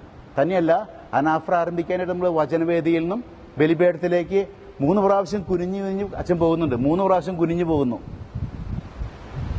ഭൂമിയിൽ നിന്നും സ്വർഗത്തിലേക്ക് വരാൻ ഞാൻ അയോഗ്യനാണെന്ന് പ്രകടിപ്പിച്ചുകൊണ്ടാണ് 3 പ്രാവശ്യം കുനിഞ്ഞ് ബലിപീഠത്തിന്റെ അരികിൽ ചെന്നിട്ട് ഇവിടെ 3 ഇടങ്ങളിൽ ചുംബിക്കുന്നുണ്ട്. അനാഫ്ര ആരംഭിക്കുന്നതിന് മുമ്പ് ഈ 3 ഇടങ്ങൾ ചുംബിക്കുന്നത്, അപ്പോൾ ഈ ബലിപീഠം ത്രിത്വൈക ദൈവത്തിന്റെ സിംഹാസനത്തെയാണ് സൂചിപ്പിക്കുക. ത്രിത്വൈക ദൈവത്തിന്റെ സിംഹാസനത്തെ സൂചിപ്പിക്കുന്ന ബലിപീഠത്തോടുള്ള ബഹുമാനം പ്രകടിപ്പിക്കാനാണ് 3 ഇടങ്ങളിൽ ചുംബിക്കുന്നത്. അപ്പോൾ മദ്ബഹ സ്വർഗത്തെ സൂചിപ്പിക്കുന്നു, ബലിപീഠം ത്രിത്വൈക ദൈവത്തിന്റെ സിംഹാസനത്തെ സൂചിപ്പിക്കുന്നു. 3 ഇടങ്ങൾ ചുംബിച്ചുകൊണ്ട് അനാഫ്ര ആരംഭിക്കുന്നു. അനാഫ്രയുടെ ആദ്യ ഭാഗത്ത് പിതാവായ ദൈവത്തെ സൂചിപ്പിക്കുന്ന കോമൺ പ്രണാമീയ പ്രാർത്ഥന, അതിന്റെ അവസാനം സമാധാനാശംസ. ഉത്തിതന്റെ സമാധാനം കൈമാറുന്ന സൂചിപ്പിക്കുന്നു. കാരണം ശൂന്യമായ കല്ലറയെ സൂചിപ്പിക്കുന്ന ബലിപീഠത്തിൽ ചുംബിച്ചുകൊണ്ടാണ് സമാധാനം ആശംസിക്കുന്നത്. ഈ സമാധാനം അങ്ങോട്ട് കൈമാറുമ്പോൾ എനിക്ക് ആരോടും വെറുപ്പും വൈരാഗ്യമില്ലെന്ന് പരസ്യമായി പ്രഖ്യാപിക്കുന്ന അനുഷ്ഠാനമാണ് നമ്മൾ കണ്ടു. പിന്നെ ശോശപ്പ തെറുത്തു വെക്കുമ്പോൾ അത് ശൂന്യമായ കല്ലറയിൽ ചുരുണ്ട് കിടന്നിരുന്ന കച്ചയാണ് സൂചിപ്പിക്കാൻ നമ്മൾ കണ്ടു. പിന്നെ രണ്ടാമത്തെ പ്രണാമ പ്രാർത്ഥനയിലേക്ക് വരുമ്പോൾ ത്രിത്വൈക ദൈവത്തെ സൂചിപ്പിക്കുന്ന പിതാവും പുത്രനും പരിശുദ്ധാത്മാവുമായ ത്രിത്വൈക ദൈവത്തെ സൂചിപ്പിക്കുന്ന പ്രാർത്ഥന, പ്രണാമ പ്രാർത്ഥനയുടെ പ്രാർത്ഥന. അതിന്റെ അവസാനം ഓശാന ഗീതം, യെശയ്യാ പ്രവാചകന്റെ ഗീതമാണത്. ഒപ്പം തന്നെ നമ്മൾ യേശുവിന്റെ ജെറുസലേം പ്രവേശനം ഓർക്കുന്നുണ്ടെന്ന് മാത്രം. പിന്നെ മൂന്നാമത്തെ പ്രണാമയത്തിലേക്ക് വന്നു. അവിടെ ഈശോയെ പ്രതിപാദിക്കുന്ന പ്രാർത്ഥനകളാണ്. അതിനടുവിലാണ് കുദാശോചന പ്രാർത്ഥന. കുദാശോചന പ്രാർത്ഥന ഈശോയുടെ മരണത്തെ സൂചിപ്പിക്കുന്നു. കാരണം കാസയിൽ രക്തം, പീലാസയിൽ ശരീരം, ശരീരക്തങ്ങളെ വേർതിരിവ് മരണത്തെ സൂചിപ്പിക്കുന്നു. പിന്നെ സെഹിയോൻ ശാലയിൽ ഈശോ കുർബാന സ്ഥാപിച്ച നിമിഷങ്ങൾ നമ്മൾ ആ സമയത്ത് ഓർക്കുന്നുണ്ട്. ഇത് കഴിഞ്ഞാൽ മധ്യസ്ഥ പ്രാർത്ഥന, കൈവിരിച്ചുകൊണ്ട് ക്രൂശിതനോട് ചേർന്ന് ലോകം മുഴുവന് വേണ്ടി മാധ്യസ്ഥം യാചിക്കുന്ന പ്രാർത്ഥനയാണത്. നമ്മൾ മധ്യസ്ഥ പ്രാർത്ഥന ചെല്ലുമ്പോൾ. അത് കഴിഞ്ഞാൽ നാലാമത്തെ പ്രണാമ പ്രാർത്ഥന, പരിശുദ്ധാത്മാവ് സഭയിൽ പ്രവർത്തിക്കുന്ന കാര്യങ്ങളെ കുറിച്ച് പ്രതിപാദിക്കുന്നു. അതിന് അവസാനമാണ് പരിശുദ്ധാത്മാവ് ഇറങ്ങി വന്ന് ഗോതമ്പപ്പവും മുന്തിരിച്ചാറും കർത്താവിന്റെ ശരീരക്തമായി മാറുന്ന പ്രക്രിയ പൂർത്തീകരിക്കുന്ന റൂഹാക്ഷണ പ്രാർത്ഥന. അതോടെയാണ് അനാഫ്ര സമാപിക്കുക. ദ ഹോൾ അനാഫ്ര ഇസ് കോൺസെക്രേറ്ററി നമ്മളെ സംബന്ധിച്ചിടത്തോളം. അതിന്റെ ക്ലൈമാക്സ് റൂഹാക്ഷണ പ്രാർത്ഥനയിലാണ്. അനാഫ്ര വളരെ പ്രധാനപ്പെട്ട കുർബാനയുടെ ഭാഗമാണ്. യേശു ബലിയർപ്പിക്കുന്ന യേശുവിനോട് ചേർന്ന് ശുശ്രൂഷ പൗരോഹിത്യം സ്വീകരിച്ച അച്ഛനും മാമോദീസായുടെ പൊതു പൗരോഹിത്യം സ്വീകരിച്ച പുരോഹിത ഗണവും ഒരുമിച്ച് ബലിയർപ്പിക്കുന്നു. അതാണ് അനാഫ്ര പ്രാർത്ഥന സിറോ മലബാർ കുർബാനയിൽ. അഞ്ചാമത്തെ ഭാഗമാണ് അനുരഞ്ജന ശുശ്രൂഷ, ഒന്നാം ഭാഗം.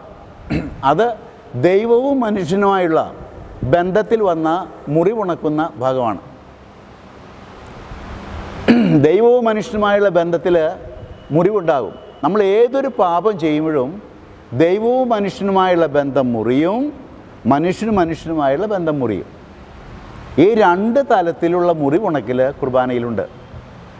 ലഘുപാപങ്ങൾ ചെയ്തിട്ടുള്ളെങ്കിൽ ഈ അനുരഞ്ജന ശുശ്രൂഷയിൽ പാപങ്ങൾ ഏറ്റുപറഞ്ഞ് കുർബാന സ്വീകരിക്കാം.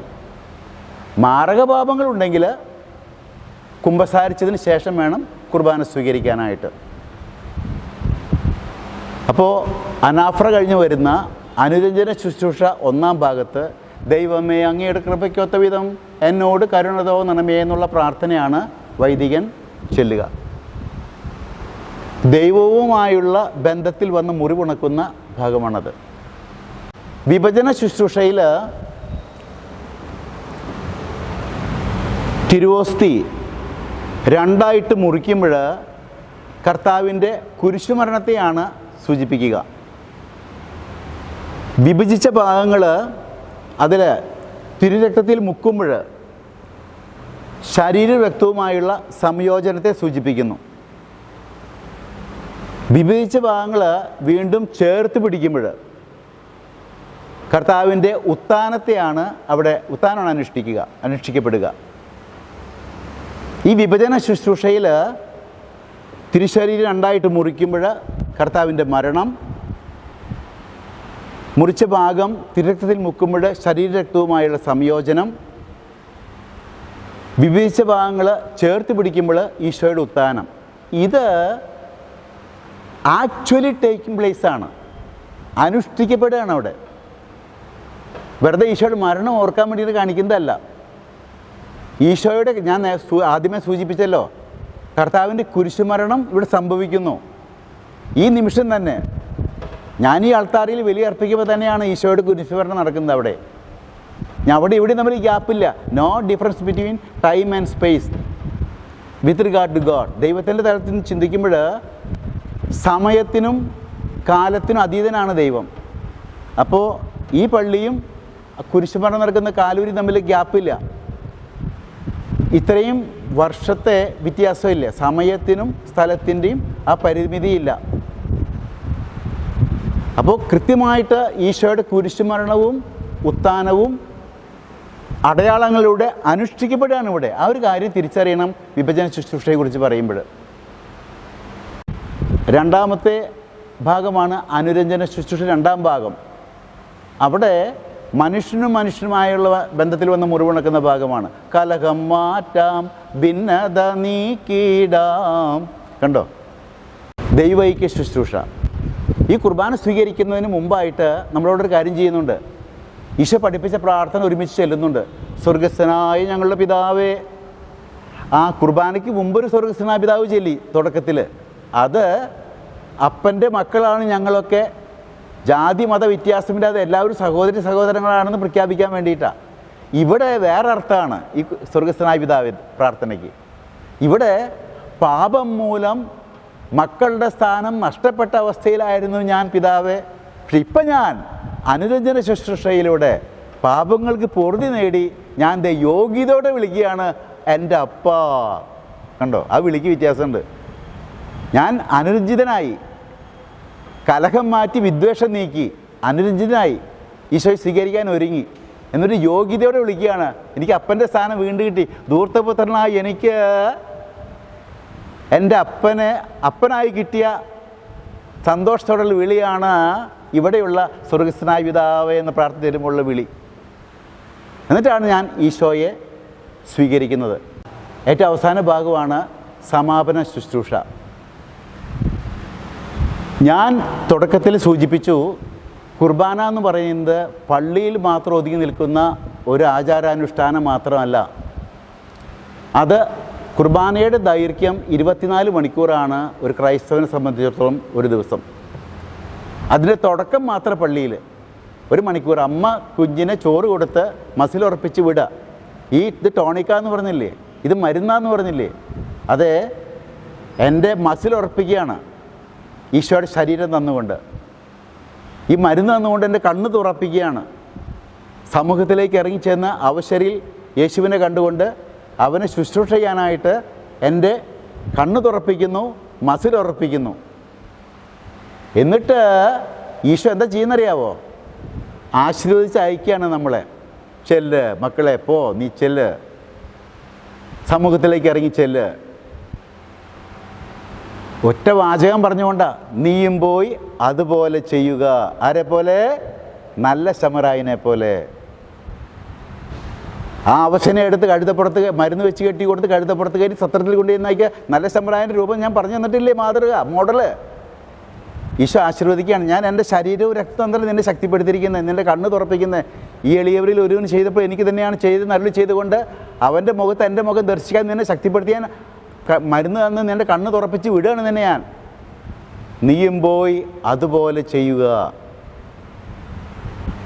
ഞാൻ തല കുനിച്ച് റെഡിയെന്ന് പറഞ്ഞ് പോയിട്ട് വീട്ടിൽ പോയിട്ട് വെറുതെ ഇരുന്നാൽ കണ്ടോ, ഈ ഒരു മണിക്കൂറിൽ നിന്ന് കിട്ടിയ ഊർജം 23 മണിക്കൂറും നീണ്ടു നിൽക്കുന്ന പ്രവർത്തനങ്ങൾക്കുള്ള ഊർജ്ജമാണ്. ഇത് രണ്ടും കൂടി ചേർന്നതാണ് ബലിജീവിതം അല്ലെങ്കിൽ കുർബാന എന്ന് പറയുന്നത്. സിസൻ എക്സ്റ്റൻഷൻ, പള്ളിയുടെ എക്സ്റ്റൻഷനാണ് ബാക്കിയുള്ള 23 മണിക്കൂർ കുർബാന. അപ്പോഴാണ് ഈശോ ആഗ്രഹിച്ച കുർബാന അർപ്പിക്കുന്നവരായിട്ട് ഞാനും നിങ്ങൾ മാറുക. ചില വിശുദ്ധർ ഇപ്പം ഒരച്ഛനെയും മാലാഖ്യനെയും കണ്ടാൽ ഞാൻ ആദ്യം അച്ഛനെ കുമ്പിടും, പിന്നെയാണ് മാലാഖ്യനെ കുമ്പിടുള്ളൂ എന്നൊക്കെ പറഞ്ഞൊക്കെ എനിക്ക് ഓർമ്മയുണ്ട്, ഞാൻ വായിച്ചിട്ടുള്ളത് എനിക്കറിയാം. അത് പൗരോഹിത്യത്തിൻ്റെ മഹത്വത്തെ എടുത്ത് കാണിക്കാൻ വേണ്ടി വിശുദ്ധർ പറഞ്ഞിരിക്കുന്നതാണ് എന്ന് കരുതി മാലാഖയേക്കാളും വിശുദ്ധിയുള്ള ഒരാളാണ് എല്ലാ അച്ഛന്മാരെന്ന് അങ്ങനെ തെറ്റിദ്ധരിച്ച് പോയി കഴിഞ്ഞാൽ എന്തെങ്കിലും ചെറിയ പോരായ്മ കാണുമ്പോൾ നമുക്ക് ഉതപ്പായി, സ്കാൻഡലായി. അതുകൊണ്ടാണ് പിതാവിൽ അപകടം പറയുന്നത്.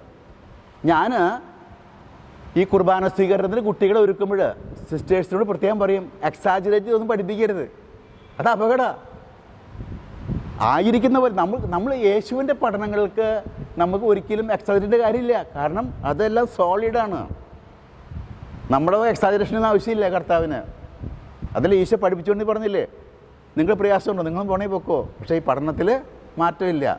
കുട്ടികളോട് കുർബാന സ്വീകരിക്കുമ്പോൾ കടിക്കരുത്, കടിച്ചാൽ ചോര വരുമെന്ന് പറഞ്ഞു. ഇന്നത്തെ പിള്ളേർ ബിരുദന്മാരാ, അവരെന്ന് വെച്ചാൽ ഒന്ന് കടിച്ചു നോക്കും.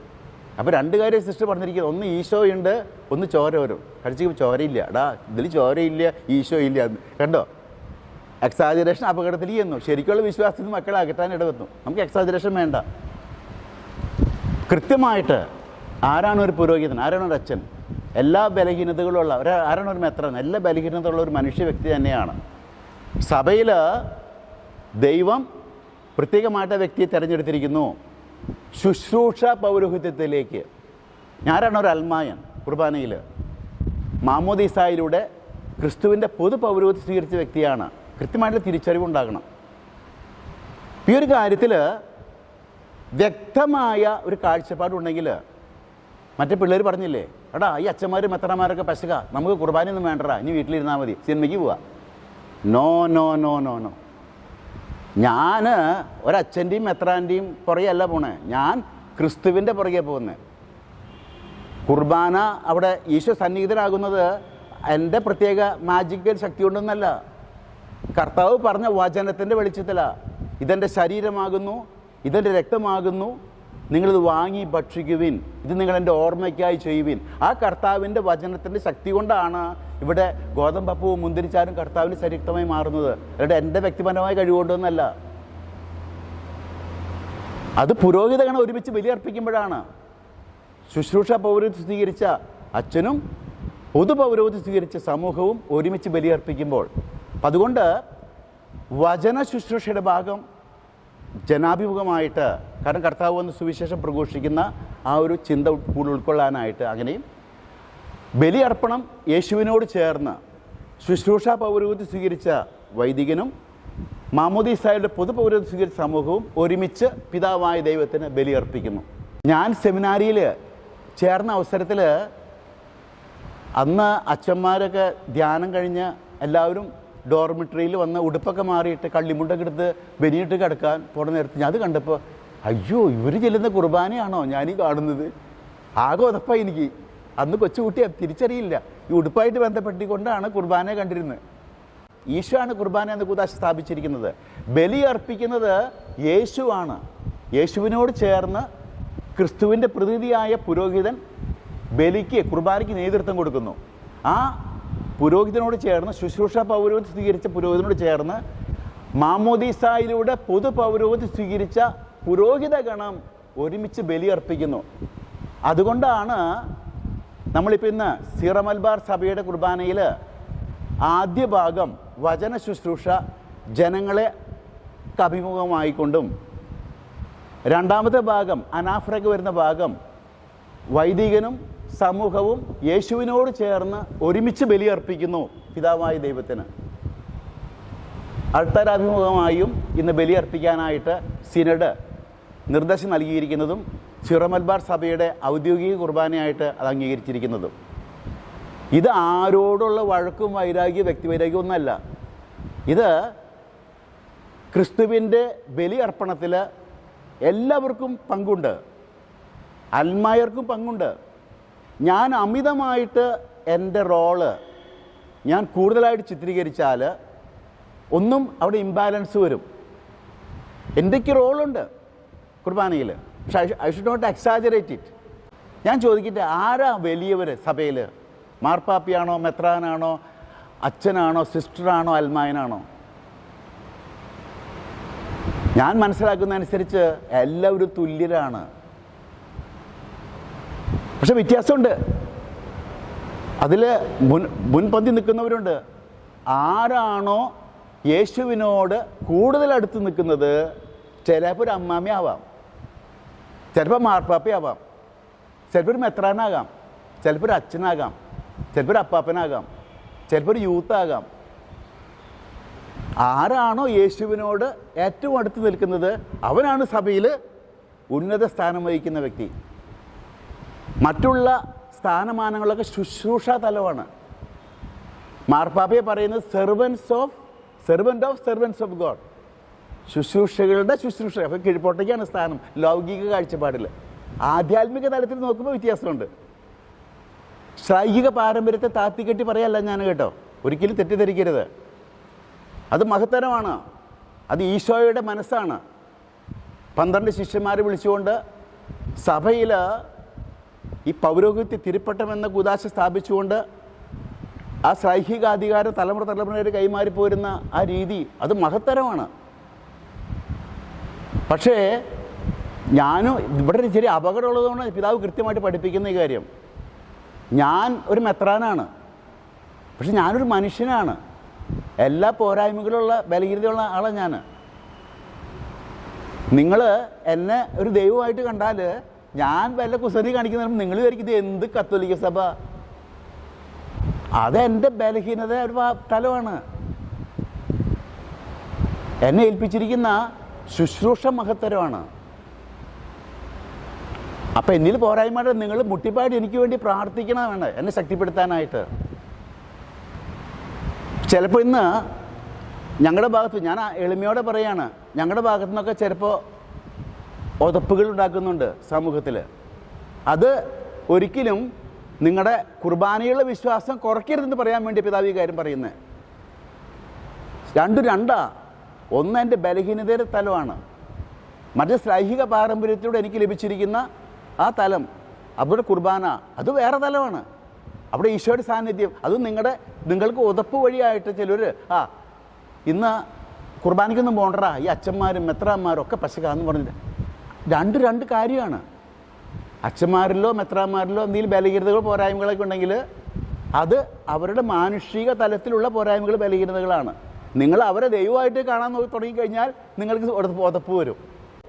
കുർബാന അർപ്പിക്കുന്നത്, ബലി അർപ്പിക്കുന്നത് വൈദികൻ മാത്രമല്ല, വൈദികനും സമൂഹവും ചേർന്നാണ് ബലി അർപ്പിക്കുന്നത്. കാരണം മാമോദീസ സ്വീകരിച്ച ഏതൊരു വ്യക്തിയും പൊതു പൗരോഹിത്യം സ്വീകരിച്ച വ്യക്തിയാണ്, കോമൺ പ്രീസ്റ്റ്ഹുഡ്. ആ ഒരു വാക്ക് നന്നായിട്ട് ആൾക്കാരൊന്ന് പഠിപ്പിക്കണം. പലർക്കും അറിയത്തില്ല. ഞാനിത് തന്നെ ഒരു സ്ഥലത്ത് പറഞ്ഞപ്പോൾ അത് തെറ്റായി വ്യാഖ്യാനിച്ചു. പൗരോഹിത്യത്തെ താത്തി കെട്ടി പറഞ്ഞു എന്നൊക്കെ പറഞ്ഞുകൊണ്ട്. ഞാൻ പൗരോഹിത്യത്തെ താത്തി കെട്ടിയെന്നും പറഞ്ഞിട്ടില്ല. ഈശോ ശിഷ്യന്മാരെ വിളിച്ചുകൊണ്ട് ശ്ലൈഹിക അധികാരം കൊടുത്തത് വളരെ പ്രധാനപ്പെട്ട ഒരു ദൗത്യം തന്നെയാണ് സഭയിൽ. അതിൻ്റെ പിന്തുടർച്ചക്കാരാണ് മെത്രാന്മാരും വൈദികരൊക്കെ പങ്കുചേരുന്നവരാണ്. അത് ക്രിസ്തുവിനെ പ്രതിദാനം ചെയ്തുകൊണ്ട് ബലിയിൽ നേതൃത്വം കൊടുക്കുന്ന വ്യക്തിയാണ് പുരോഹിതൻ. അത് വളരെ പ്രധാനപ്പെട്ടത് തന്നെയാണ് എന്ന് കരുതി മാമോദീസായിലൂടെ എല്ലാവർക്കും ലഭിക്കുന്ന പൊതു പൗരോഹിത്യത്തിൻ്റെ നേരെ കണ്ണടക്കേണ്ട കാര്യമില്ല. എന്താ അത് കൃത്യമായിട്ട് എടുത്തു കാണിക്കാത്ത? ഓരോ അൽമായനും അവൻ എൻ്റെ പഠനമല്ല, കോമൺ പ്രീസ്റ്റ്ഹുഡ് എന്നാണ് പറയുന്നത്. പൊതു പൗരോഹിത്യത്തെ അൽമാരുടെ, അതുപോലെ അച്ഛന്മാരുടെ മിനിസ്റ്റീരിയൽ പ്രീസ്റ്റ്ഹുഡ്. ആ വാക്കിൻ്റെ അർത്ഥമൊക്കെ ഒന്ന് മനസ്സിലാക്കുന്ന നല്ലതാണ്. നമ്മൾ ശുശ്രൂഷ പൗരോഹിത്യം എന്നാണ് അതിൻ്റെ മലയാള അർത്ഥം. ഈ പുരോഹിത ഗണത്തിന് ശുശ്രൂഷ ചെയ്യാൻ വിളിക്കപ്പെട്ടിട്ടുള്ളവരാണ് നമ്മൾ, പൗരോഹിത്യം സ്വീകരിച്ചവർ. തിരുപ്പട്ടം വഴി പൗരോഹിത്യം സ്വീകരിച്ചിട്ടുള്ള വ്യക്തികൾ ഞങ്ങൾ മാമോദീസായിലൂടെ പൊതു പൗരോഹിത്യം സ്വീകരിച്ച സമൂഹത്തിന് ശുശ്രൂഷ ചെയ്യാൻ വേണ്ടി വിളിക്കപ്പെട്ടിട്ടുള്ളവരാ ശുശ്രൂഷ പൗരോഹിത്യം. ഞാൻ ഈ വാക്ക് പറയുമ്പോൾ പലരും പറഞ്ഞു പിതാവ് പൗരോഹിത്യത്തിൽ താത്തിക്കെട്ടി സംസാരിക്കുന്നത് എന്താണെന്ന്. ഒരിക്കലും താത്തിക്കെട്ടി സംസാരിക്കുകയല്ല, ആയിരിക്കുന്ന പോലെ അവതരിപ്പിക്കുകയാണ്. ശുശ്രൂഷ തന്നെയാണ്. ഉന്തുകാലിരുന്ന് കാല് കഴുകുന്ന മാതൃകയാണ് ഈശോ നമുക്ക് നൽകിയിരിക്കുന്നത്. അവിടെ ഞാൻ എൻ്റെ ഈഗോ കാണിക്കാനായിട്ടല്ല ഈ മെത്രാനിൽ നിൽക്കുന്നത്. ഞാൻ ഈ ചുമന്ന കെട്ട കെട്ടി ഇങ്ങനെ നിൽക്കുമ്പോൾ ഞാൻ എന്തോ സംതിങ് ആണെന്ന് ലൗകിക തലത്തിൽ ചിന്തിച്ചാൽ ഞാൻ മണ്ടനാണ്. എൻ്റെ പൗരോഹിത്യം വലിയ മഹത്തരമാണെന്ന് എനിക്കറിയാം. അത് ആത്മീയ തലത്തിലാണ്, ക്രിസ്തുവിൻ്റെ മുമ്പിൽ ആത്മീയ തലത്തിൽ. ഈ ലോകത്തിൻ്റെ തലത്തിൽ വരുമ്പോൾ ഞാൻ ശുശ്രൂഷ വേലക്കാരനായി മാറി. എൻ്റെ റോള് കീഴ്പോട്ടയ്ക്കാണ്. അതാണ് ഇന്ന് തിരിച്ചറിയാത്തൊരു കാര്യം. അച്ഛന്മാരും ഞങ്ങൾ സമർപ്പിതരും മെത്രാന്മാരും ഞങ്ങൾ തിരിച്ചറിയേണ്ട ഒരു കാര്യം ഇതാണ്, ഞങ്ങളുടെ ശുശ്രൂഷ പൗരോഹിത്യമാണ്. അത് താഴ്ത്തിക്കെട്ടല്ല, അത് മഹത്തരമാണ്. പക്ഷെ അത് ഏത് തലത്തിലാണെന്നുള്ളതാണ് വ്യത്യാസം. ലോകത്തിൻ്റെ കാഴ്ചപ്പാടിലല്ല, സ്ഥാനമാനങ്ങൾ ലോകത്തിൻ്റെ തലത്തിലല്ല. വൈദികൻ ഈശോയെ സൂചിപ്പിക്കുന്നു. അൾത്താര ശുശ്രൂഷികൾ മാലാഖമാരെ സൂചിപ്പിക്കുന്നു. ദൈവജനം സ്വർഗീയ ആരാധന സമൂഹത്തെ സൂചിപ്പിക്കുന്നു. എന്ന് പറഞ്ഞാൽ എന്താണെന്നറിയാവോ? നമ്മളൊക്കെ ഇന്നല്ലെങ്കിൽ നാളെ ഇവിടുന്ന് മരിച്ച് പോകണം. എല്ലാവരും കുറച്ച് നാളിവിടെ ഉള്ളൂ. അപ്പം ഇവിടുന്ന് മരിച്ച് സ്വർഗത്തിലേക്ക് ചെല്ലുമ്പോൾ അവിടെ സ്വർഗത്തെ പാടി പുകഴ്ത്തുന്ന ആരാധന വൃന്ദമായി മാറാനുള്ളവർ നമ്മളൊക്കെ. ആ വരാനിരിക്കുന്ന സ്വർഗീയ ആരാധന സമൂഹത്തെ കുർബാനയുടെ സമയത്ത് മുൻകൂട്ടി സൂചിപ്പിക്കുകയാണ് ഈ സമൂഹം. കണ്ട, അപ്പം സമൂഹം സ്വർഗീയ ആരാധന സമൂഹത്തെ സൂചിപ്പിക്കുന്ന ഒരു കൂട്ടമാണ്. ശുശ്രൂഷികൾ സ്വർഗത്തിലെ മാലാഖമാരെ സൂചിപ്പിക്കുന്ന മക്കളാണ്. വൈദികൻ ഈശോയെ സൂചിപ്പിക്കുന്നു. ഇതൊരു ദേവാലയമാണ്. ഈ ദേവാലയത്തിൽ ഈ ഉയർന്ന സ്ഥലത്തെ പറയുന്ന പേരാണ് മദ്ബഹ. മദ്ബഹ രണ്ട് കാര്യങ്ങളെ സൂചിപ്പിക്കുന്നു. കർത്താവിൻ്റെ കല്ലറ സ്ഥിതി ചെയ്യുന്ന തോട്ടം, സ്വർഗം, രണ്ട് കാര്യങ്ങൾ സൂചിപ്പിക്കുന്നുണ്ട്. നിങ്ങൾക്കറിയാം, ഇത് ബേമയാണ്, അത് ബലിപീഠം. ഈ ബലിപീഠം കർത്താവിൻ്റെ കല്ലറയെ സൂചിപ്പിക്കുന്നുണ്ട്. അതുപോലെ ത്രിത്വൈക ദൈവത്തിൻ്റെ സിംഹാസനത്തെ സൂചിപ്പിക്കുന്നുണ്ട്. കുർബാനയിൽ മദ്ബഹ സ്വർഗത്തെ സൂചിപ്പിക്കുമ്പോൾ ബലിപീഠം ത്രിത്വൈക ദൈവത്തിൻ്റെ സിംഹാസനത്തെ സൂചിപ്പിക്കുന്നു. മദ്ബഹ തോട്ടത്തെ സൂചിപ്പിക്കുമ്പോൾ കർത്താവിൻ്റെ കല്ലറയെ സൂചിപ്പിക്കുന്നു. കണ്ടോ? അപ്പം ബലിപീഠം കർത്താവിൻ്റെ കല്ലറയെ സൂചിപ്പിക്കുന്നു, ത്രിത്വൈക ദൈവത്തിൻ്റെ സിംഹാസനത്തെ സൂചിപ്പിക്കുന്നു. ഈ മദ്ബഹ കർത്താവിൻ്റെ കല്ലറ സ്ഥിതി ചെയ്യുന്ന തോട്ടത്തെ സൂചിപ്പിക്കുന്നു, ത്രിത്വൈക ദൈവത്തിൻ്റെ സിംഹാസനം സ്ഥിതി ചെയ്യുന്ന സ്വർഗത്തെ സൂചിപ്പിക്കുന്നു. ഇനി ജനങ്ങൾ നിൽക്കുന്ന ഹൈക്കല, ഈ ഹൈക്കല ഭൂമിയെ സൂചിപ്പിക്കുന്നു. ഇപ്പോൾ ഭൂമിയെ സൂചിപ്പിക്കുന്ന ഹൈക്കല, സ്വർഗത്തെ സൂചിപ്പിക്കുന്ന മദ്ബഹ, ഒപ്പം കർത്താവിൻ്റെ കല്ലറ സ്ഥിതി ചെയ്യുന്ന തോട്ടത്തെ സൂചിപ്പിക്കുന്ന മദ്ബഹ. ഈ സ്ഥലങ്ങൾക്കൊക്കെ സൂചിപ്പിക്കുന്ന അർത്ഥമുണ്ട് കുർബാനയിൽ. ക്രിസ്തു ശിരസ്, നമ്മളൊക്കെ അവയവങ്ങൾ. എൻ്റെ ഇവിടെ ഈ വിരലും ഒരു വേദന വന്നാൽ എൻ്റെ ശരീരം മുഴുവൻ വേദനിക്കും. ഞാൻ ഉടനെ സഹായത്തിന് ചെല്ലും. ഞാൻ സഹായത്തിന് ചെല്ലണം, അല്ലെങ്കിൽ വിരൽ ഞാനായിട്ട് ബന്ധമില്ല, ചെന്നിരിക്കും. ആ രക്തോട്ടം ശരിയാവാത്തത് കൊണ്ടാണ് ഇന്ന് ആർക്കെങ്കിലൊക്കെ വേദന ഉണ്ടാകുമ്പോൾ നമുക്ക് വേദനിക്കാത്തത്. കുർബാനയിൽ ഈശോ പഠിപ്പിക്കുന്ന വലിയ സത്യമുണ്ട്.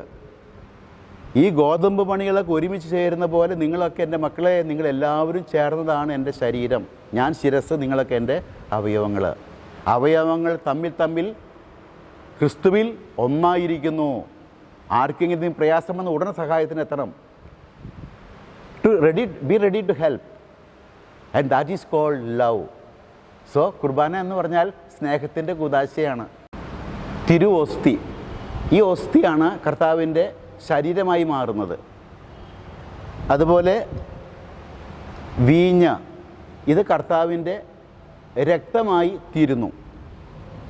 ഞാനിത് രണ്ടും പ്രത്യേകം എടുത്ത് നിങ്ങളുടെ ശ്രദ്ധയിലേക്ക് കൊണ്ടുവരാണ്. കർത്താവിൻ്റെ ശരീരമായി മാറുന്ന ഈ ഓസ്തിയും കർത്താവിൻ്റെ രക്തമായി തീരുന്ന ഈ വീഞ്ഞും, ഇത് രണ്ടും നമ്മളെ വലിയൊരു പാഠം പഠിപ്പിക്കുന്നുണ്ട്. അനേകം ഗോതമ്പ് മണികൾ ഒരുമിച്ച് ചേർത്ത് അത് ഇടിച്ച് പൊടിയാക്കി അത് വെള്ളത്തിൽ ചാലിച്ചിട്ടാണ് ഈ അപ്പം ഉണ്ടാക്കുന്നത്, അല്ലേ? അപ്പം ഉണ്ടാക്കുന്നത് അങ്ങനെയാണ്. അനേകം ഗോതമ്പ് മണികൾ ഒരുമിച്ച് ചേർന്ന് ഐക്യത്തിലായതാണ് അപ്പം. അനേകം മുന്തിരിപ്പഴങ്ങൾ ഒരുമിച്ച് ഞെക്കിപ്പിഴിഞ്ഞ് അത് ഒന്നായിത്തീരുന്നതാണ് വീഞ്ഞ്. ഈ വീഞ്ഞാണ് കർത്താവിൻ്റെ രക്തമായി തീരുന്നത്. ഈ അപ്പമാണ് കർത്താവിൻ്റെ മാംസമായി മാറുന്നത്. ഞാൻ പറഞ്ഞ ഈ രണ്ട് കാര്യങ്ങൾ സൂചിപ്പിക്കുന്ന വലിയ രണ്ട് കാര്യങ്ങളുണ്ട്. നമ്മൾ ക്രിസ്തുവിൻ്റെ മൗതിക ശരീരത്തിലെ അവയവങ്ങളാണ് എന്ന് പൗലോസ് പറയുമ്പോൾ, നമ്മൾ ഒരുമിച്ച് ചേർന്ന്, ഞാൻ ഒരു മുന്തിരി ആണ്, നിങ്ങളൊരു മുന്തിരിയാണ്, നീ ഒരു മുന്തിരിയാണ്, ഓരോരുത്തരും മുന്തിരിപ്പഴങ്ങളാണ്. നമ്മൾ ഒരുമിച്ച് ചേർന്ന് കർത്താവിൻ്റെ രക്തമായി തീരണം. നീയൊരു ഗോതമ്പ് മണിയാണ്, ഞാനൊരു ഗോതമ്പ് മണിയാണ്. നമ്മളെല്ലാവരും കൂടി ഇടിച്ച് പൊടിക്കപ്പെടണം. അവിടെ സഹനങ്ങളൊക്കെ ഉണ്ട് ക്രൈസ്തവ ജീവിതത്തിൽ. സുഖമല്ല. എന്നെ അനുഗമിക്കുവാൻ ആഗ്രഹിക്കുന്നവൻ തന്നെ പരിത്യജിച്ച് നിങ്ങളുടെ കുരിശ് വേണ്ടി തന്നെ അനുഗമിക്കട്ടെ എന്ന് പറയും. സഹനങ്ങളുണ്ട്, ഇടിച്ച് പൊടിക്കപ്പെടണം. വെള്ളത്തിൽ, സ്നേഹമാകുന്ന വെള്ളത്തിൽ ചാലിക്കപ്പെടണം. അങ്ങനെ ഒന്നായി ചേർന്ന് യേശുവിൻ്റെ ഭൗതിക ശരീരമായി തീരണം നമ്മളൊക്കെ. ഈ കുസ്തോതി, കർത്താവിൻ്റെ തിരുശരീരം സൂക്ഷിക്കുന്ന പാത്രമാണ് ഈ കുസ്തോതി. ഇതിന് പറയുന്ന പേരാണ് കുസ്തോതി. മാതാവിനെ സഭാപിതാക്കന്മാർ ചിലർ കുസ്തോതി എന്ന് വിളിച്ചിട്ടുണ്ട്. കാരണം ഈശോയെ സൂക്ഷിക്കുന്ന പാത്രം. പിന്നെ കുർബാനയ്ക്ക് ഉപയോഗിക്കുന്ന പാത്രങ്ങളാണ് കാസ. ഇതാണ് കാസ, കർത്താവിൻ്റെ തിരുരക്തം വഹിക്കുന്ന പാത്രം.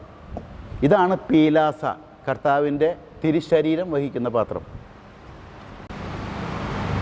ഈ കുരിശ്, ഇത് മാർത്തോമ കുരിശ് എന്ന് പറയുന്നു. ഇനി ഇവിടെ തന്നെ ചില പള്ളികളിലൊക്കെ നമ്മൾ ക്രൂശിത രൂപം ഉപയോഗിക്കുന്നുണ്ട്. ഇതൊക്കെ സ്നേഹിക്കാൻ പറഞ്ഞ യേശുവിനെ സൂചിപ്പിക്കുന്ന അടയാളങ്ങളാണ്. ഇത് യേശുവല്ല. മറക്കരുത്, സ്നേഹിക്കാൻ മാത്രം പറഞ്ഞ യേശുവിനെ സൂചിപ്പിക്കുന്ന അടയാളങ്ങളാണിത്. പക്ഷെ പലപ്പോഴും ഇതിൻ്റെ പേരിൽ അങ്ങോട്ടും ഇങ്ങോട്ടും വഴക്കും വൈരാഗ്യവും വെറുപ്പും ശത്രുതയൊക്കെ ഞാൻ കാണുന്നു. എനിക്ക് മനസ്സിലാക്കാൻ പറ്റുന്നില്ല. ഇതൊരു അടയാളമാണ്. ഇപ്പോൾ കുരിശിൽ മരിച്ച ഈശോയെ സൂചിപ്പിക്കുന്ന അടയാളമാണിത്. ഇനി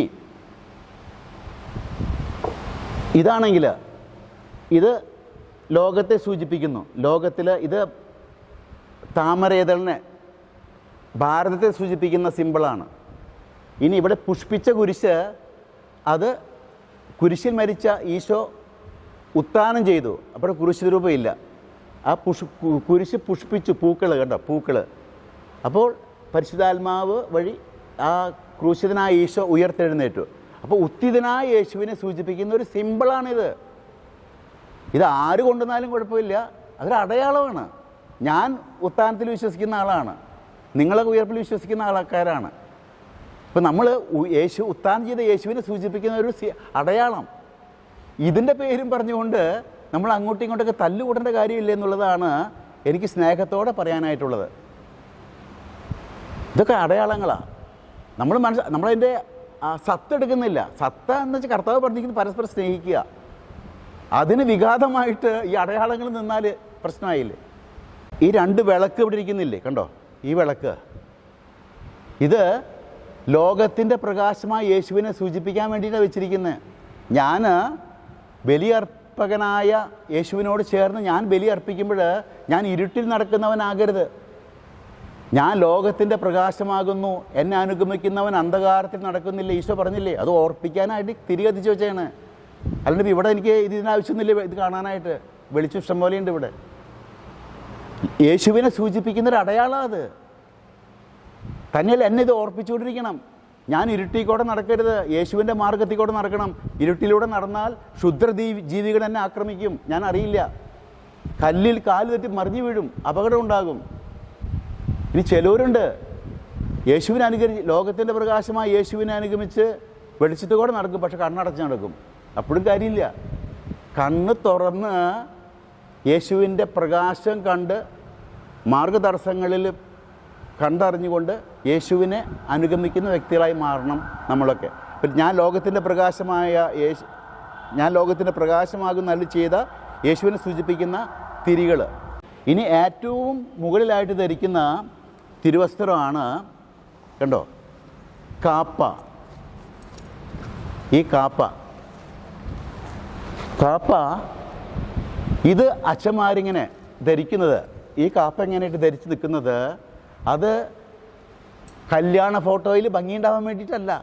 ചിലർ ഭംഗി ഉണ്ടാക്കാൻ വേണ്ടി വെച്ചിരിക്കുന്നതായിരിക്കും. ഇത് നീതിയെ സൂചിപ്പിക്കുന്ന വസ്ത്രമാണ്.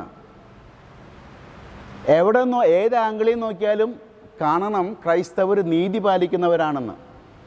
പൗലോസ്ലീഹ പറയുന്നില്ലേ, സത്യം കൊണ്ട് അരമുറുക്കി നീതിയുടെ കവചം ധരിച്ച് സമാധാന സുവിശേഷത്തിൻ്റെ പാദരക്ഷയണിഞ്ഞ് രക്ഷയുടെ പടത്തൊപ്പി അണിഞ്ഞ് വിശ്വാസമാകുന്ന പരിച കയ്യിലെടുത്ത് ദൈവവചനമാകുന്ന വാൾ കൊണ്ട് യുദ്ധം ചെയ്യുന്നവനാണ്, ക്രിസ്തുവിന് വേണ്ടി യുദ്ധം ചെയ്യുന്നവനാണ് ക്രൈസ്തവനെന്ന്. ആ കണ്ടോ, നീതിയുടെ വസ്ത്രം, നീതി, കാപ്പ നീതിയെ സൂചിപ്പിക്കുന്നു. ഇപ്പം നമ്മുടെ ഓരോ പ്രവൃത്തികളിലും എനി ബിസിനസ് വി ഡു നീതി പാലിക്കുന്നവരാണോ എന്ന് ആത്മപരിശോധന ചെയ്തിട്ട് വേണം ബലിയർപ്പിക്കാൻ. അത് സൂചിപ്പിക്കാൻ വേണ്ടിയിട്ടാണ് ഈ വലിയ തിരുവസ്ത്രമിട്ട് നിൽക്കുന്നത്. ഈ കയ്യൊറ, ഇത് സാധാരണഗതിയിൽ വലിയൊരു പ്രവൃത്തിയാണ് ഇവിടെ നടക്കുന്നത്. സാന്ത എന്ന് പറയുന്ന ഇത് കർത്താവിൻ്റെ ശരീരരക്തങ്ങളായി മാറുന്ന വലിയൊരു കൂദാശ നിർവഹിക്കുമ്പോൾ നല്ല ഭംഗിയായിട്ട് നിൽക്കാൻ വേണ്ടിയിട്ട് ഇട്ടിരിക്കുന്നതാണ് ഇത് രണ്ടും. ഞാനൊരു പള്ളിയിൽ ചെന്നിട്ട് ചോദിച്ചു, ഇതിൻ്റെ അർത്ഥം അറിയാമോ എന്ന് ചോദിച്ചു. ഇതിന് പ്രത്യേക അർത്ഥമൊന്നുമില്ലെന്ന് എനിക്കറിയാം. ഉടനെ കൊച്ചവൻ കൈപ്പൊക്കി, അവനറിയാമെന്ന്. ഞാൻ ഇവനെന്തായി പുതിയ അർത്ഥം പറയാൻ പോണത് എന്ന് കേൾക്കാൻ. എന്താടാന്ന് ചോദിച്ചു. പാപ്പ ഉച്ച എണ്ണീറ്റെന്ന് പറയാണ്, അച്ഛന്മാർ തൂവാല വെക്കണ ഓറ, മൂക്ക് തുടച്ചിട്ട് തൂവാല വെക്കണ ഓറയാന്നത്. അങ്ങനെ ഒരു ഓറയല്ല ഇത്. ഏതെങ്കിലും അച്ഛൻ മുഖം തുടച്ചിട്ട് ഇങ്ങനെ ഇതിൽ വെച്ചിട്ടുണ്ടാവുമായിരിക്കും തൂവാല. ഇതെന്തായാലും മഹനീയമായൊരു കൃത്യം നിർവഹിക്കുമ്പോൾ അതിന് ഭംഗിയായിട്ടിരിക്കണ്ടേ, അതിന് വേണ്ടിയിട്ടുള്ളൊരു കയ്യൊറ സാന്ത. അച്ഛന്മാർ ധരിക്കുന്ന അടുത്ത വസ്ത്രമാണ് സൂനാറ. ഇത് ശുദ്ധതയെ സൂചിപ്പിക്കുന്നു. വീണ്ടും ഞാൻ ആവർത്തിക്കുന്നു, we should be pure in our thoughts, words and deeds. ശുദ്ധത പാലിക്കുന്നവരാകണം. ഇന്ന് മീഡിയ ഒത്തിരിയേറെ തിന്മയിലേക്ക് നമ്മുടെ മക്കളെയൊക്കെ ആകർഷിക്കുന്നുണ്ട്. ഒരു മൊബൈലെടുത്ത് ആരും ഓണാക്കിയാലും വൃത്തികെട്ട പടങ്ങളും സീനുകളും ഇതിലേക്കൊക്കെ തിന്മയിലേക്ക് ആൾക്കാരെ വലിച്ചുകൊണ്ട് പോവാണ്. വേണ്ടാന്ന് പറഞ്ഞാൽ വലിച്ചുകൊണ്ട് പോകുന്ന രീതിയിലാണ് സാഹചര്യങ്ങൾ. So we should be very careful. Because യേശുവിൻ്റെ ശരീരം ഭക്ഷിക്കുന്നവരാണ് നമ്മൾ, മറ്റുള്ളവർ മാതിരിയല്ല. ദൈവത്തിൻ്റെ മാംസവും രക്തവും ഭക്ഷിക്കുകയും പാനം ചെയ്യുന്നവർ അത്ര യോഗ്യതയുള്ളവരായിരിക്കണം. വൈദികർ എല്ലാവരെയും പ്രതിനിധീകരിച്ചുകൊണ്ട് ധരിക്കുന്ന തിരുവസ്ത്രമാണ് ഊറാറ. ഇത് പരിശുദ്ധിയെ സൂചിപ്പിക്കുന്നു. We should be pure in our thoughts, words and deeds. ബലിയർപ്പിക്കാൻ വരുന്നവൻ്റെ ഉള്ളിൽ വേറെ പിശാച് ഒന്നും കൂട്ടിക്കൊണ്ട് വരാൻ പാടില്ല. അങ്ങനെ വന്നാൽ ബലിയർപ്പിക്കാൻ നിനക്ക് യോഗ്യതയില്ല. അത് നീ ബാങ്ക് ക്ലിയർ ചെയ്യണം. You have to be pure in your thoughts, words and deeds.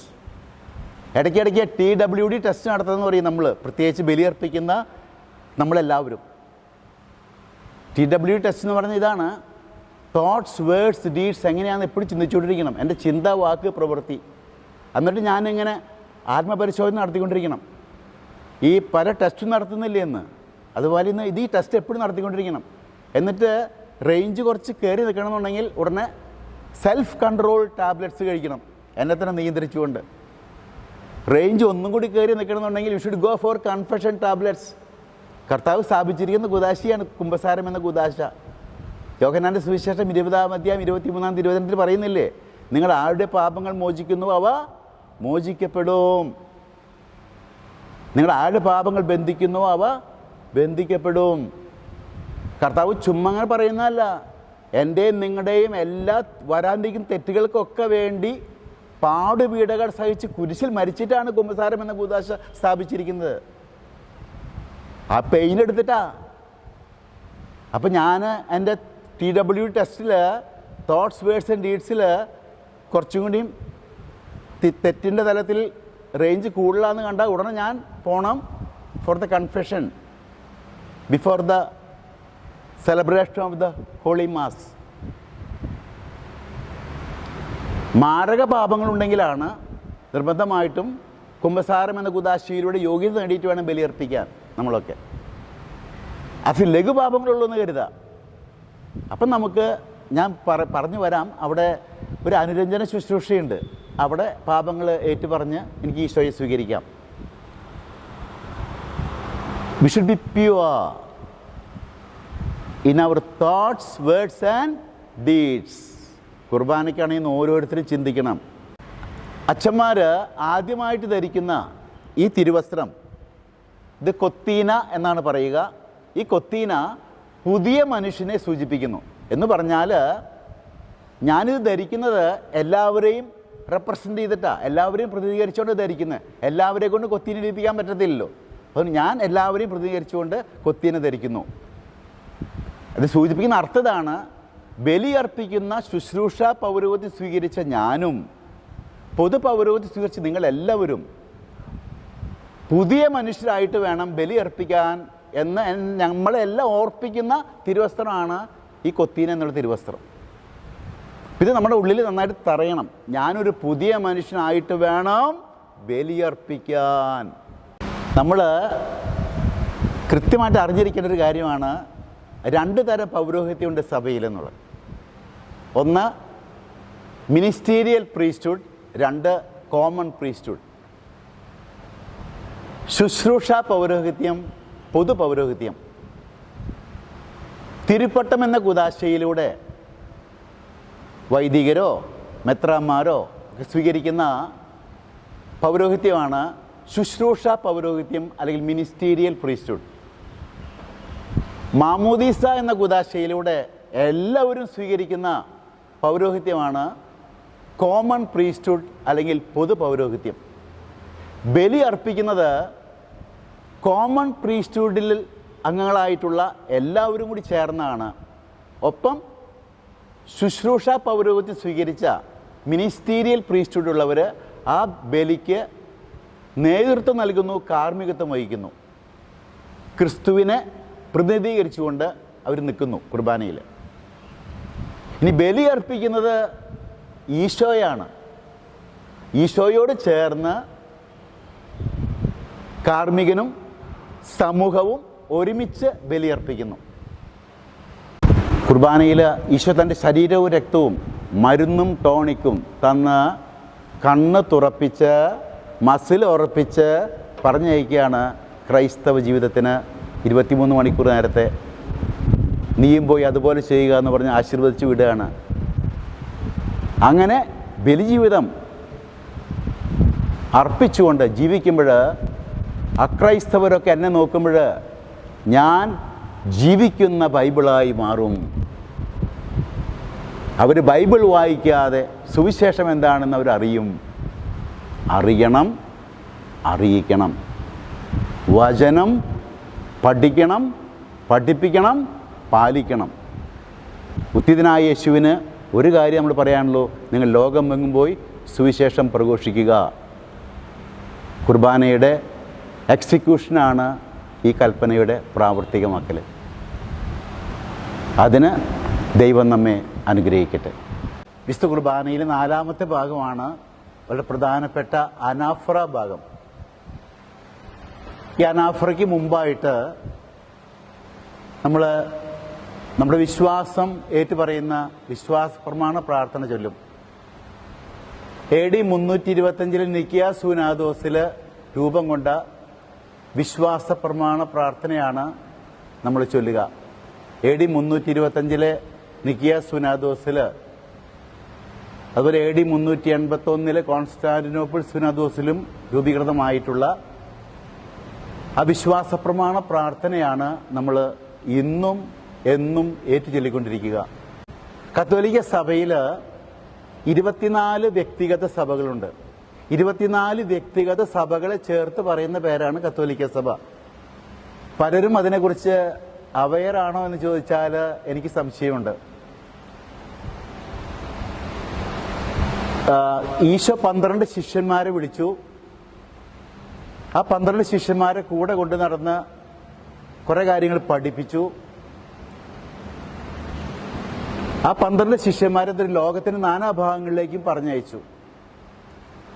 ഒരു ശിഷ്യൻ, ഉദാഹരണത്തിന് തോമാസ് ലീഗ ഭാരതത്തിലേക്ക് വന്നു. തോമാസ് ലീഗ തന്നെ പേർഷ്യയിലേക്ക് പോയിട്ടുണ്ട്. പത്രോസ് ലീഗ റോമിലേക്ക് ചെന്നു. അങ്ങനെ ഓരോ സ്ഥലങ്ങളിലേക്ക്, ലോകത്തിന്റെ നാനാഭാഗങ്ങളിലേക്ക് ശിഷ്യന്മാർ പോയിട്ട് അവർ ചെയ്തതാണ്, അവർ സുവിശേഷം പ്രഘോഷിച്ചുകൊണ്ട് അവിടെ ഒക്കെ ഓരോ സമൂഹങ്ങൾക്ക് രൂപം കൊടുത്തു. അങ്ങനെ ഓരോ സ്ഥലങ്ങളിൽ രൂപം കൊണ്ട സമൂഹങ്ങളെ പറയുന്ന പേരാണ് വ്യക്തിഗത സഭ അല്ലെങ്കിൽ റീത്ത്. പത്രോസ്ലിഹായുടെ ക്രിസ്ത്യാനുഭവവും റോമിലെ സാംസ്കാരിക പശ്ചാത്തലവും ഉൾച്ചേർന്ന് രൂപം കൊണ്ടൊരു സമൂഹം, അതാണ് ലത്തീൻ റീത്ത്, ലത്തീൻ സഭ. 130 കോടിയോളം ആളുകൾ, വിശ്വാസികൾ കത്തോലിക്കരായിട്ടുണ്ട്, നമുക്കറിയാം. അതില് വാസ്റ്റ് മജോറിറ്റി, ഭൂരിഭാഗവും പത്രോസ്ലിഹായുടെ ഈ ലത്തീൻ റീത്തിലെ അംഗങ്ങളാണ്. ഇനി തോമാസ് ലീഹ ഭാരതത്തിലേക്ക് വന്ന് തോമാസ് ലീഹായുടെ ക്രിസ്തു അനുഭവം അവിടെ പങ്കുവെച്ചു കൊടുത്തൊരു സമൂഹത്തിന് രൂപം കൊടുത്തു AD 52. അപ്പൊ ഇവിടുത്തെ ഭാരതത്തിലെ സാംസ്കാരിക പശ്ചാത്തലവും തോമാസ് ലീഹയുടെ ക്രിസ്തു അനുഭവം ചേർന്നുകൊണ്ട് അവിടെ സമൂഹ രൂപം കൊണ്ടു. ഇപ്പൊ സീറോ മലബാർ സഭ. അങ്ങനെ പല സ്ഥലങ്ങളിൽ രൂപം കൊണ്ട വ്യക്തിഗത സഭകൾ അല്ലെങ്കിൽ റീത്തുകളിൽ ഇന്ന് ലോകത്തിലെ 24 റീത്തുകൾ അല്ലെങ്കിൽ വ്യക്തിഗത സഭകളാണുള്ളത്. അതിലൊന്നാണ് ലത്തീൻ, അതിലൊന്നാണ് മലങ്കര, അതിലൊന്നാണ് സീറോ മലബാർ. ഈ ഓരോ റീത്തുകളിലെ അംഗസംഖ്യ നോക്കിയിട്ടല്ല, എല്ലാ റീത്തുകളും ഈക്വൽ ആണെന്നാണ് കത്തോലിക്ക സഭ പഠിപ്പിക്കുക. കാരണം 100 ചില്ലാനം കോടി ആളുകളുള്ള ലത്തീൻ റീത്തും 50 ലക്ഷത്തോളം ആളുകളുള്ള സീറോ മലബാർ റീത്തും ഏതാനും ലക്ഷങ്ങൾ മാത്രമുള്ള സീറോ മലങ്കര റീത്തും എല്ലാം തുല്യമാണ്. തുല്യ ദൗത്യമാണ് ഓരോ വ്യക്തിഗത സഭകൾക്കുള്ളത്, ലോകമെമ്പാടും സുവിശേഷം അറിയിക്കുക. ഈ 24 വ്യക്തിഗത സഭകളിലൂടെ ഈശോയുടെ ദൈവിക പാരമ്പര്യം കൈമാറി വരുന്നുണ്ട്. ചാലുകളാണത്, 24 ചാലുകളാണ് യേശുവിൽ നിന്നും ഈ കാലഘട്ടത്തിലേക്ക് യേശുവിന്റെ പഠനങ്ങൾ കൈമാറി വരാനായിട്ട് ദൈവം നിയോഗിച്ചിരിക്കുന്നത്. ഈ 24 വ്യക്തിഗത സഭകളെ ചേർത്ത് പറയുന്ന പേരാണ് കത്തോലിക്ക സഭ. ഫ്രാൻസിസ് മാർപ്പാപ്പയായിരുന്നു ലത്തീൻ സഭയുടെ തലവൻ. Raphael Thattil major arch ബിഷപ്പാണ് zero Malabar സഭയുടെ ഇപ്പോഴത്തെ തലവൻ. ക്ലീമിസ് പിതാവാണ് സീറോ മലങ്കര സഭയുടെ തലവൻ. അങ്ങനെ ഓരോ വ്യക്തിഗത സഭകൾക്കും അവരുടേതായിട്ടുള്ള തലവന്മാരുണ്ട്, മെത്രാന്മാരുടെ സിനഡുണ്ട്. ദൈനംദിന കാര്യങ്ങളൊക്കെ അതാത് സഭകളുടെ കാര്യം തീരുമാനമെടുക്കുക മെത്രാന്മാരുടെ സിനഡാണ്. ഫെയ്ത്ത് ആൻഡ് മോറൽസ്, വിശ്വാസം, ധാർമ്മികത, ഈ കാര്യങ്ങളിൽ 24 വ്യക്തിഗത സഭകളിന്മേലും മാർപ്പാപ്പയ്ക്കാണ് ഫുൾ പവറുള്ളത്. അപ്പം മാർപ്പാപ്പയാണ് ഈ ഫെയ്ത്ത് ആൻഡ് മോറൽസ് എന്ന കാര്യങ്ങളിൽ എല്ലാ വ്യക്തിഗത സഭകളെയും ക്രോഡീകരിക്കുന്നത്. നമ്മൾ മനസ്സിലാക്കേണ്ട ഒരു കാര്യമുണ്ട്. ദൈവവർബ് നമ്പർ 9 കൃത്യമായിട്ട് പറയുന്നുണ്ട്, Bible and divine tradition is equally important. തുല്യ പ്രാധാന്യം അറിയിക്കുന്ന പറയുന്നത്. ബൈബിളിലൂടെ യേശുവിന്റെ പഠനങ്ങൾ കൈമാറി വരുന്ന പോലെ തന്നെ 24 വ്യക്തിഗത സഭകളിലൂടെയും യേശുവിന്റെ പഠനങ്ങൾ കൈമാറി വരുന്നുണ്ട്. അപ്പം അത് കാത്തു സൂക്ഷിക്കണം, അത് മാറ്റം വരുത്താതെ അടുത്ത തലമുറയ്ക്ക് കൈമാറി കൊടുക്കണം. ഈ ഒരു ദൗത്യമാണ് ഓരോ ക്രൈസ്തവനും സഭയിലുള്ളത്. അപ്പം മാർപ്പാപ്പ വളരെ കൃത്യമായിട്ട് നിഷ്കർഷ കൊടുത്തിട്ടുണ്ട്. ഒരാളും ഒരു രീതിയിൽ നിന്ന് വേറെ ഇതിലേക്ക് മാറാൻ പാടില്ല. അത് മാർപ്പാപ്പയുടെ അനുവാദം ഉണ്ടെങ്കിൽ മാത്രമേ മാറാൻ പാടുള്ളൂ. മെത്രാന്മാർക്ക് കൂടി മാറ്റാൻ അനുവാദമില്ല. അത്ര സ്ട്രിക്റ്റായിട്ട് ഓരോ വ്യക്തിഗത സഭയിലൂടെ കൈമാറി വരുന്ന ദൈവിക പാരമ്പര്യം കാത്ത് സംരക്ഷിക്കപ്പെടണമെന്നുള്ള നിർബന്ധമാണ്. കുർബാനയിലോ അല്ലെങ്കിൽ ആരാധനക്രമത്തിലോ തോന്നിയ പോലെ അച്ഛന്മാരോ മെത്രാന്മാരോ മാറ്റി മാറ്റി ചെല്ലാനൊന്നും പാടില്ല. അതാത് ടെക്സ്റ്റ് കൃത്യമായിട്ട് ഫോളോ ചെയ്യണം. ഈ കടുംപിടുത്തം വേറെ ഒന്നിനു വേണ്ടിയിട്ടല്ല, വാശി വൈരാഗ്യമൊന്നുമല്ല. ഈശോയുടെ പഠനങ്ങൾ അതിൽ മായം ചേർക്കപ്പെടാൻ പാടില്ല. അത് വരും തലമുറയ്ക്ക് കൈമാറി കൊടുക്കണം. അത് നിന്നു പോകാൻ ഇടവരരുത്. ഇപ്പൊ ചെറിയ വ്യക്തിഗത സഭകളൊക്കെ ഉണ്ട്. എല്ലാവരും അങ്ങോട്ടും ഇങ്ങോട്ടും ഇഷ്ടം പൊക്കോളാൻ പറഞ്ഞു കഴിഞ്ഞാൽ തോന്നിയ പോലെയാകും. ഏതെങ്കിലും വ്യക്തിഗത സഭകളിലൂടെ കൈമാറി വരുന്ന ക്രിസ്തുവിന്റെ പഠനങ്ങൾ ഇല്ലാതാവും അടുത്ത തലമുറയ്ക്ക്. ആ ഒരു കാര്യം മനസ്സിലാക്കി ആരാധനക്രമത്തിൽ ലിറ്റർജിയിലും കൃത്യമായിട്ട് സ്വയം പ്രേരിത പ്രാർത്ഥനകൾ ചൊല്ലി കുർബാന കർപ്പിക്കാൻ എനിക്ക് ഭയങ്കര ഇഷ്ടമാണ്. ഞാൻ ചെയ്യാൻ പാടില്ല. അത് പബ്ലിക് വർഷിപ്പാണ്. അതിലൂടെ ഈ ബൈബിൾ പോലെ തന്നെ പ്രാധാന്യം ഉണ്ടെന്നാണ് രണ്ടാം വത്തിക്കാൻ കൗൺസിൽ പറയുന്നത്. ലിറ്റർജി ആരാധനാക്രമ ടെക്സ്റ്റുകൾക്കൊക്കെ. അതുകൊണ്ടാണ് ഇപ്പോ നമ്മുടെ ദിവ്യരഹസ്യഗീതത്തില് സീറോ മലബാർ കുർബാന ദിവ്യരഹസ്യഗീതത്തില് ഔസേപിതാവിന്റെ പേര് കൂട്ടിച്ചേർക്കാനായിട്ട് മെത്രാന്മാരുടെ സീനഡൊക്കെ തീരുമാനിച്ചു.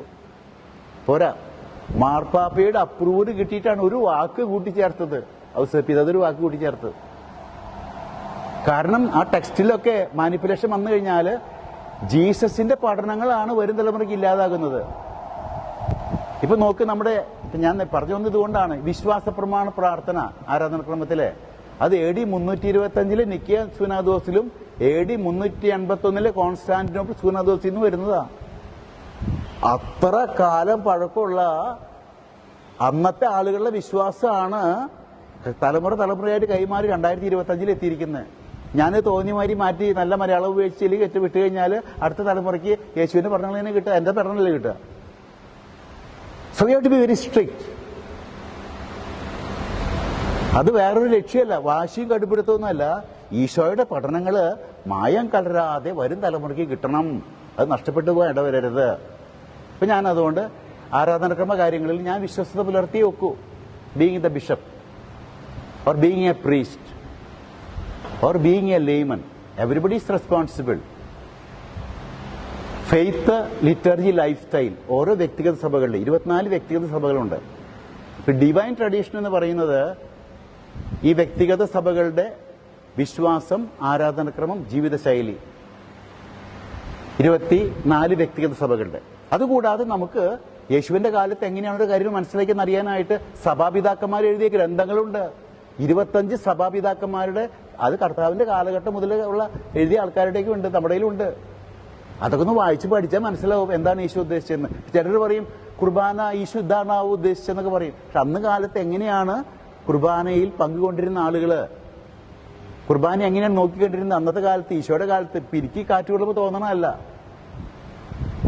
സഭാപിതാക്കന്മാരുടെ ഗ്രന്ഥങ്ങൾ പഠിക്കണം. ഡിവൈൻ ട്രഡീഷന്റെ ഭാഗമാണത്. പിന്നെ 21 സൂനാദോസുകളുണ്ട്. AD 325 സൂനാദോസാണത്.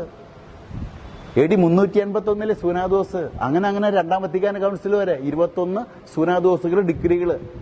അതിലൂടെയൊക്കെ യേശുവിന്റെ പഠനങ്ങൾ എന്താണെന്ന് കൃത്യമായി നിർണ്ണയിക്കപ്പെട്ടു വന്നിട്ടുണ്ട്. ഇതൊക്കെ പഠിച്ച് അത് തെറ്റുകൂടാതെ കാത്തു സൂക്ഷിക്കുക, വരും തലമുറയ്ക്ക് കൈമാറുക. അതാണ് നമ്മുടെ ദൗത്യം, ഒരു ക്രൈസ്തവന്റെ ദൗത്യം. അത് നമ്മൾ ആദ്യം തന്നെ അറിഞ്ഞിരിക്കണം. ഇങ്ങനെ 24 വ്യക്തിഗത സഭകളുണ്ടെന്ന് ആദ്യം തന്നെ. അതിൽ ഞാൻ ആരാണെന്ന് മനസ്സിലാക്കിയിരിക്കണം, ഏത് സഭയിലാണെന്ന്. അവിടെ അംഗസംഖ്യ നോക്കിയിട്ടോ ഞാനൊരു മദാമ്മ പോകുമ്പോൾ അതാണ് എൻ്റെ അമ്മ എന്ന് ഞാൻ പറയില്ല. എൻ്റെ അമ്മ എത്ര മുഖം ചുക്കിച്ചൊളിഞ്ഞ അമ്മയാണെങ്കിലും അത് എൻ്റെ അമ്മ തന്നെയാണ്. അപ്പം നമ്മൾ വെറുതെ അങ്ങോട്ടും ഇങ്ങോട്ടും മാനുഷിക ആകർഷണം കണ്ടു പോരുത്. എനിക്ക് ദൈവം തന്നിരിക്കുന്ന വിശ്വാസ പാരമ്പര്യമുണ്ട്, അത് ഞാൻ കാത്തു സംരക്ഷിക്കണം, വരും തലമുറ കൈമാറണം. It's my duty. അപ്പൊ AD 381 AD 381 സുനദോസുകളിലൂടെ രൂപം കൊണ്ട വിശ്വാസ പ്രമാണ പ്രാർത്ഥന ചെല്ലുന്നതിൻ്റെ ആ ഭംഗി, ആസ്വാദ്യത അന്നത്തെ കാലത്ത് ആളുകളുടെ വിശ്വാസത്തെ മനസ്സിലാക്കാനായിട്ട് എന്നെ സഹായിക്കുന്നു, വരും തലമുറ സഹായിക്കുന്നു. ആ ഒരു കാര്യം ഞാൻ വ്യക്തമാക്കാനായിട്ടാണ് ഞാൻ ഈ സഭയുടെ സ്ട്രക്ചർ ജസ്റ്റ് സൂചിപ്പിച്ചത്. ഒരു കാർമേഘത്തിൻ്റെ കഥയാണ്. കാർമേഘം ഇങ്ങനെ ആകാശത്തിലൂടെ പറക്കുമ്പോൾ കാർമേഘം പ്രാർത്ഥിച്ചു, ദൈവമേ നീ നിന്നിലൂടെ നിന്നിലേക്ക് എന്നെ ലയിപ്പിക്കണമേ. ദൈവത്തിൽ ലയിക്കാൻ ഈ കാർമേഘത്തിനൊരു ആഗ്രഹം. കുറച്ച് നേരം കഴിഞ്ഞപ്പോഴേക്കും തല്ലിത്തൊഴിച്ചൊരു മഴ. ഈ കാർമേഘം നേരെ വന്ന് പാടത്ത് ചെളിയിൽ വന്ന് വീണു. തിരിഞ്ഞു നോക്കി, നീ എന്ത് പണി കാണിച്ച്? ഞാൻ നിന്നോടെ കൂടി ലയിക്കാനായിട്ട് ആഗ്രഹിച്ചു, നീ എന്നെ അവിടെ തള്ളി ചെളിയിലേക്ക് താഴെ ഇട്ടു. കുറച്ച് കഴിഞ്ഞപ്പോൾ വീണ്ടും തല്ലിത്തൊഴിച്ചൊരു മഴ.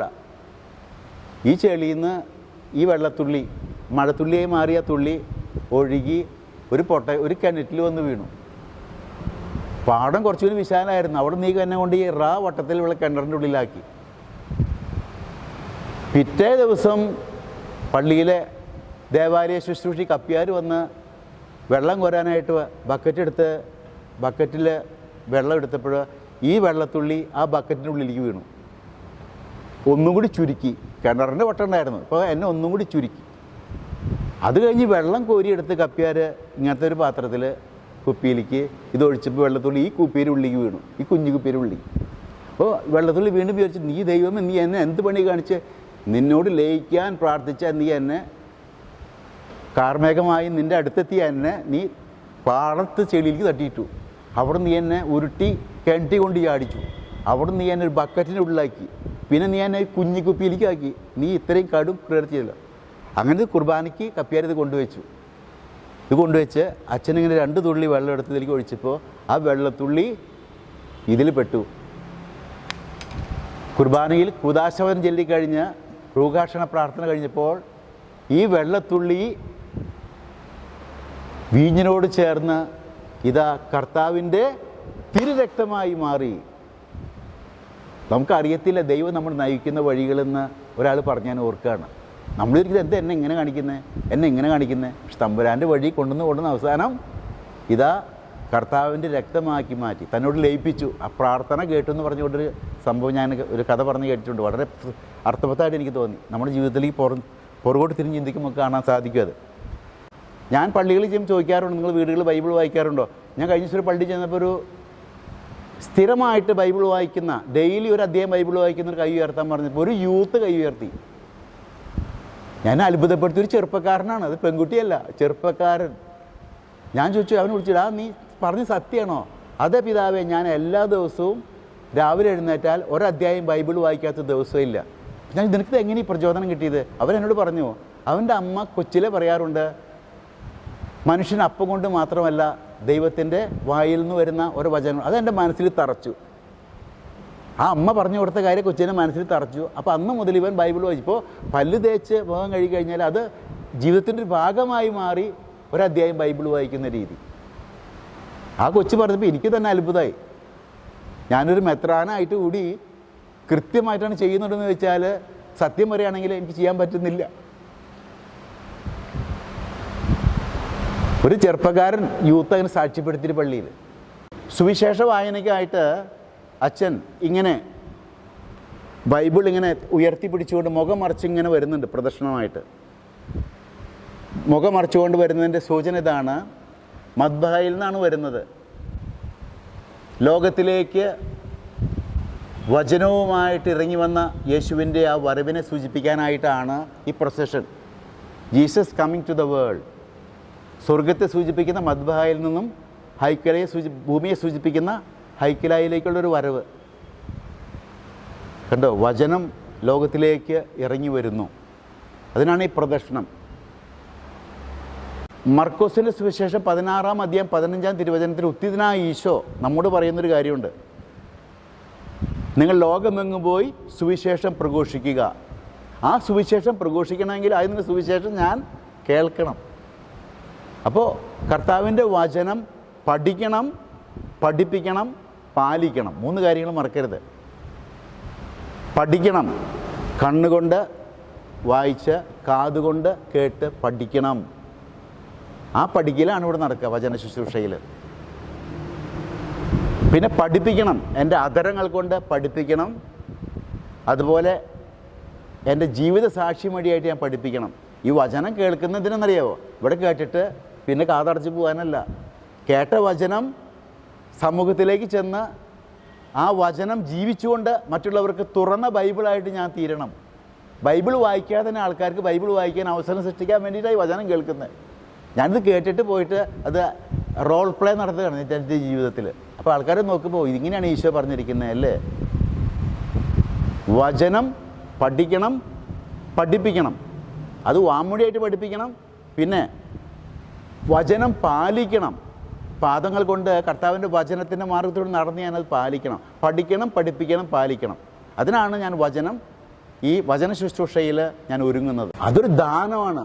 പ്രാർത്ഥിച്ച് മുട്ടിപ്പായിട്ട് അപേക്ഷിച്ച് പഠിക്കേണ്ട സാധനം അത്. വിശ്വാസം ഞാൻ ഓർക്കുന്നുണ്ട്. വിശ്വാസമില്ലാത്ത വിരലും എണ്ണാവുന്ന അച്ഛന്മാരെ എനിക്ക് പരിചയമുണ്ട്. അധികമൊന്നുമില്ല, 1-2 പേരെ ഞാൻ ഓർക്കുന്നുണ്ട്. വിശ്വാസത്തിൽ അവർ കുറ്റം ഞാൻ പറയില്ല, വിശ്വാസത്തിൽ ഷെയ്ക്ക് വന്ന് ഒരു കൊച്ചച്ഛൻ പള്ളിയിൽ വിളിച്ചു പറഞ്ഞ കൊച്ചച്ഛനാണെങ്കിൽ ഭയങ്കര ഫാഷനാണ്. അവിടെ ഒരു ട്രഡീഷണൽ പാരിഷ് ഇടവകയാണ്. അവിടെ ഒരിക്കൽ ഈ കൊച്ചച്ഛൻ പറഞ്ഞതിൽ മുന്നത്തെ വികാരിച്ചനെ കണ്ട് മുറിയുടെ തട്ടിന് മുകളിൽ മുറിയുടെ പുറത്തേക്ക് വരാന്തയിലേക്ക് അങ്ങാണ്ട് ഉടുപ്പിടാണ്ട് പാൻസ് ഷർട്ടിൽ ഇറങ്ങിയെന്ന് പറഞ്ഞുകൊണ്ട് അവിടുത്തെ ഇടവക്കാർ ബിഷപ്പിൻ്റെ അടുത്ത് കംപ്ലൈൻറ്റ് കൊണ്ടുകൊടുത്തിട്ട് അവിടെ മാറ്റിച്ചിട്ട് ഈ അച്ഛനെ വരുത്തിച്ച്. അപ്പോൾ കാരണന്മാർ നോക്കുമ്പോൾ ഈ അച്ഛനുണ്ട് ട്രൗസറും കയ്യിലകത്ത് ബനിയിട്ട് ഉച്ച കഴിഞ്ഞ് 4 മണിക്ക് ബോൾ തട്ടി പോണ്. ഇതങ്ങനെ ഓടി ആൾക്കാർക്ക് ആകെ ഉതപ്പായി. ഇങ്ങി ചെന്നാൽ പിതാവ് ഞങ്ങൾ ഓടിപ്പിക്കും, എന്തെങ്കിലും അവിടെ കാണിക്കട്ടെ എന്ന് പറഞ്ഞ് വിട്ട അച്ഛനാ. ആള് കുർബാനയ്ക്ക് കയറി നിന്നിട്ട് പറഞ്ഞൊരു പ്രസംഗം, നന്മ ചെയ്തവർക്ക് സമ്മാനം കിട്ടും മരണശേഷം, തിന്മ ചെയ്തവർക്ക് ശിക്ഷ കിട്ടും. ഇനി അവിടെ ചെല്ലുമ്പോൾ ഇതൊന്നും കണ്ടില്ലെങ്കിൽ ഈ കൊച്ചച്ഛനെ അന്ന് കുറ്റം പറയരുതെന്ന്. അത് കഴിഞ്ഞപ്പോൾ ആൾക്കാർ കാറെടുത്ത് ബിഷപ്പിന്റെ അടുത്ത് ചെന്ന് അവിടെ നിന്ന് മാറ്റിച്ചു. അച്ഛൻ പൗരോഹിത്യം ഉപേക്ഷിച്ചു പോയി. വിശ്വാസം ഇല്ലായിരുന്നു. ഞാൻ കുറ്റം പറയുന്നതല്ല ആളെ. അതുപോലെ തന്നെ അച്ഛൻ വേറൊരിക്കൽ പറഞ്ഞ ഉയർപ്പ് തിരുനാളിന്റെ അവസരത്തിൽ ഈശോ ഉയർത്തെഴുന്നേറ്റു എന്നാണല്ലോ നമ്മുടെ വെപ്പ് എന്ന്. ഞാൻ പറഞ്ഞ യേശുവിന്റെ ഉത്ഥാനത്തിലുള്ള വിശ്വാസം, അതാണ് ക്രൈസ്തവ വിശ്വാസത്തിന്റെ ബേസ്. ആ ഉത്ഥിതനായ ഈശോ എന്നെയും മരണശേഷം ഉയർപ്പിക്കുന്നുള്ള ഉറച്ച വിശ്വാസം. അപ്പം അതാണ് ഉത്ഥാനഗീതം നമ്മൾ ഓർപ്പിക്കുക. എൻ്റെ വ്യക്തിപരമായ ജീവിതത്തിൽ ഞാനൊരു മെത്രാനാണ്. പക്ഷെ ഞാൻ 2017 ഈ ശുശ്രൂഷ ഏറ്റെടുത്തത്. ഇത് 2025 വർഷം. ഞാൻ 2018 ആദിലീമിന വിസിറ്റിന് റോമിലേക്ക് പോകാൻ ഒരുങ്ങി നിൽക്കുന്ന അവസരത്തിൽ എൻ്റെ ബാഗൊക്കെ ഒരുക്കി വെച്ചിരിക്കുകയാണ്. ആ അവസരത്തിൽ ഒരു മാസത്തോളം വിദേശത്ത് പോകുമ്പോൾ എന്തെങ്കിലും ഒരു ഫസ്റ്റ് എയ്ഡ് കൈ പിടിക്കണ്ടേ? ഒരു കോൾഡോ പനി എന്തെങ്കിലും വന്നാൽ. അങ്ങനെ ഒരു പാരസെറ്റമോൾ ഗുളിക മേടിക്കാൻ വേണ്ടിയിട്ടാണ് ഞാൻ അന്ന് ഉച്ച കഴിഞ്ഞ് ഒരു മെഡിക്കൽ ഷോപ്പ് നോക്കിയപ്പോൾ, ചെന്നൈ പട്ടണത്തിൽ താമസിക്കുന്ന ആളാണ് ഞാൻ. എല്ലാ മെഡിക്കൽ ഷോപ്പും അടഞ്ഞു കിടക്കുന്നു. ഒരു മെഡിക്കൽ ഷോപ്പ് തുറന്നിട്ടില്ല. അവിടെ ഞാൻ പോയി സ്ഥലത്ത് വന്നു. ഇതെന്ത് കളി? അപ്പം ഞാൻ അവിടെ പരിചയമുള്ള ഒരു ഡോക്ടറെ അടുത്ത് വിളിച്ചപ്പോഴാണ്, ആ ഡോക്ടർ പോയിട്ടില്ല, പുള്ളി അവിടെ ഹോസ്പിറ്റലിലുണ്ട്, പിതാവ് അങ്ങോട്ട് വരികയാണെങ്കിൽ ഞാൻ ഫസ്റ്റ് എയ്ഡിന് വേണ്ട സാധനങ്ങളൊക്കെ തന്നു വിടാമെന്ന് പറഞ്ഞ് എന്നെ അങ്ങോട്ട് വിളിച്ചു. അങ്ങനെ ഞാൻ അവിചാരിതമായിട്ടാണ് അവിടെ ചെല്ലുന്നത്. അവിടെ ചെന്ന് ഡോക്ടറായിട്ട് സംസാരിച്ചു. ചുമ്മാ വല്ല കോൾഡൊക്കെ വരികയാണെങ്കിൽ വല്ല മരുന്ന് കഴിക്കാമെന്ന് ഓർത്തുകൊണ്ട് ഞാൻ വന്നിരിക്കുന്നതെന്നൊക്കെ പറഞ്ഞു. അങ്ങനെ കുറച്ച് മരുന്ന് മേടിച്ചിട്ട് പോകാമെന്ന് കരുതി വന്നാന്ന് പറഞ്ഞു. ഭർത്താവിൻ്റെ വെറുതെ കാലും ഇടയ്ക്ക് ഇങ്ങനെ ഒരു തണുപ്പൊക്കെ വരുമ്പോൾ ഇച്ചിരി മരവിപ്പൊക്കെ തോന്നും ചിലപ്പോൾ. അതൊക്കെ പ്രായമായി വരില്ലേ എന്നൊക്കെ പറഞ്ഞ് തമാശക്ക് പറഞ്ഞ് ചിരിച്ചങ്ങ്. അപ്പോൾ ഡോക്ടറോട് തമാശ പറഞ്ഞ്, പിതാവിൻ്റെ ബാഗ് ഒരുക്കി കഴിഞ്ഞാൽ ഇത്രയും വയസ്സൊക്കെ ആയില്ലേ, വേണമെങ്കിൽ ഞാനൊരു സ്കാൻ എഴുതി തരാമെന്ന്. ഒരു സ്കാൻ ചെയ്ത് പൊക്കോ. തലയോട് സ്കാൻ ചെയ്ത് ഈ മരവിക്കുന്ന അയാൾ വേറെ എന്തോ തെറ്റിദ്ധരിച്ചു. ഞാനപ്പോൾ എനിക്ക് എൻ്റെ ബാഗ് ഒരുക്കി കഴിഞ്ഞ് ഡോക്ടർ പണി ഞാൻ ചെയ്യാമെന്ന് പറഞ്ഞുകൊണ്ട് ഞാൻ മേടിച്ചുകൊണ്ട് സ്കാൻ ചെയ്തപ്പോഴാണ് പൊർലാക്റ്റിനോമ എന്ന് പറയുന്ന വലിയൊരു പ്രതിസന്ധി എൻ്റെ ഈ മൂക്കിന് താഴെ ഉള്ളിലായിട്ട് ഒരു വലിയ മുഴ വന്നിരിക്കുകയാണ്. അതിന് പ്രത്യേകത ഒരിക്കലും അത് മനസ്സിലാക്കാൻ പറ്റില്ല. അതിനൊരു സിംറ്റം ഒന്നുമില്ല. അത് വലുതായിട്ട് എല്ലാ ഞരമ്പുകളെയും ഞെക്കി കഴിഞ്ഞ് കഴിയുമ്പോൾ തളർച്ച വരും. ആള് തന്നെ പിന്നെ ഇമ്മീഡിയറ്റ് ഓപ്പറേഷൻ വേണം, ബ്രെയിൻ്റെ ഓപ്പറേഷൻ വേണം. അത് കണ്ടുപിടിക്കാൻ പറ്റില്ല. അതാണ് അതിൻ്റെ ഏറ്റവും വലിയ അപകടം. ഈ സാധനം മാക്രോ ആണെന്നും ഉള്ള കാര്യം ആ സ്കാൻ റിപ്പോർട്ടിൽ വന്നു. ഇവിടെ തന്നെ ഞാൻ എൻ്റെ യാത്ര ക്യാൻസൽ ചെയ്ത് വെല്ലൂർ ഹോസ്പിറ്റലിൽ പോയി. അവിടെ ചെന്നപ്പോൾ ഡോക്ടേഴ്സ് മുഴുവൻ എന്നോട് ചോദിക്കുന്നൊരു ചോദ്യമുണ്ട്, പിതാവ് എന്തിനാണ് ഈ സ്കാൻ ചെയ്തത്? അതിന് ഉത്തരം പറയാൻ എനിക്കില്ല. ഞാൻ പനിക്ക് ഗുളിക കഴിക്കാൻ വന്നപ്പോൾ ഡോക്ടർ തമാശ പറഞ്ഞ് സ്കാൻ ചെയ്തെന്ന് പറയാൻ പറ്റില്ലല്ലോ. ദൈവത്തിന്റെ പരിപാലനയിൽ മെഡിക്കൽ ഷോപ്പ് അടച്ചിടുന്ന ദൈവത്തെ ഞാൻ അവിടെ കണ്ടു. അത് വിശ്വാസമില്ലാത്തവന് മനസ്സിലാവില്ല. നമ്മുടെ ജീവിതത്തിൽ എപ്പോൾ നോക്കിയാലും ആ കട തുറന്നിരുന്നെങ്കിൽ ഞാൻ കുറച്ച് ഡോളർ മേടിച്ച് പോകുന്നല്ലാതെ ഇത് കണ്ടുപിടിക്കില്ല, ഇന്ന് ഞാനിവിടെ നിൽക്കില്ല. ഇത് കണ്ടുപിടിച്ച് അവിടെ ചെന്ന് അവർ ടെസ്റ്റ് ചെയ്ത് അപ്പോൾ അവർ പറഞ്ഞു ഇത് പ്രൊലാക്റ്റിനോമ ഒരു ചെറിയതാണ്, അത് ഇപ്പോൾ ഒരു ചെറിയ മരുന്ന് കഴിച്ചാലും ഓക്കെ ആണെങ്കിൽ ചെറിയ ഗുളിക കഴിച്ചാൽ മതി. അതല്ല അത് എന്തോ എൻ്റെ ഒരു ടെസ്റ്റിൽ റിസൾട്ട് വ്യത്യാസം വരികയാണെങ്കിൽ ഇമ്മീഡിയറ്റ് ഓപ്പറേഷൻ വേണ്ടി വരും. ടെസ്റ്റ് ചെയ്ത് നോക്കിയപ്പോഴും അവർ പറഞ്ഞു ഇല്ല അത് കുഴപ്പമില്ല, ഈ ഒരു ചെറിയ ഗുളിക കഴിച്ചാൽ മതി. അങ്ങനെ അത് കുറഞ്ഞ് മാറിപ്പോവുകയും ചെയ്തു. അപ്പോൾ ആ സമയത്ത് മെഡിക്കൽ ഷോപ്പ് ഏതെങ്കിലും ഒരെണ്ണം തുറന്നിരുന്നെങ്കിൽ ഇന്ന് ഞാനിവിടെ നിൽക്കില്ല, ഞാനുണ്ടാവില്ല. അതാണ് ദൈവത്തിന്റെ പരിപാലനം എന്ന് പറയുന്നത്. അത് വിശ്വാസത്തിന്റെ കണ്ണുള്ളവനെ കാണാൻ പറ്റത്തുള്ളൂ. നമ്മുടെ ജീവിതത്തെ പുറകിലേക്ക് തിരിഞ്ഞു നോക്കുമ്പോൾ ഞാനിവിടെ വരെ എങ്ങനെ എത്തി. അപ്പോൾ ദൈവത്തിന്റെ സങ്കീർത്തനം ആലപിക്കുമ്പോൾ ഇത് ഞാൻ വെറുതെ ഒരു ഉദാഹരണം പറഞ്ഞാൽ ഇതുപോലെ 100 അനുഭവങ്ങൾ നിങ്ങൾക്കൊക്കെ ഉണ്ടാവും. പലരും കണ്ണടച്ചിരിക്കുകയാണ്. ലോകത്തിന്റെ പ്രകാശമായ യേശുവിന്റെ പുറകെ കണ്ണടച്ച് നടക്കുന്നവര് ഇതൊന്നും കാണുന്നില്ല.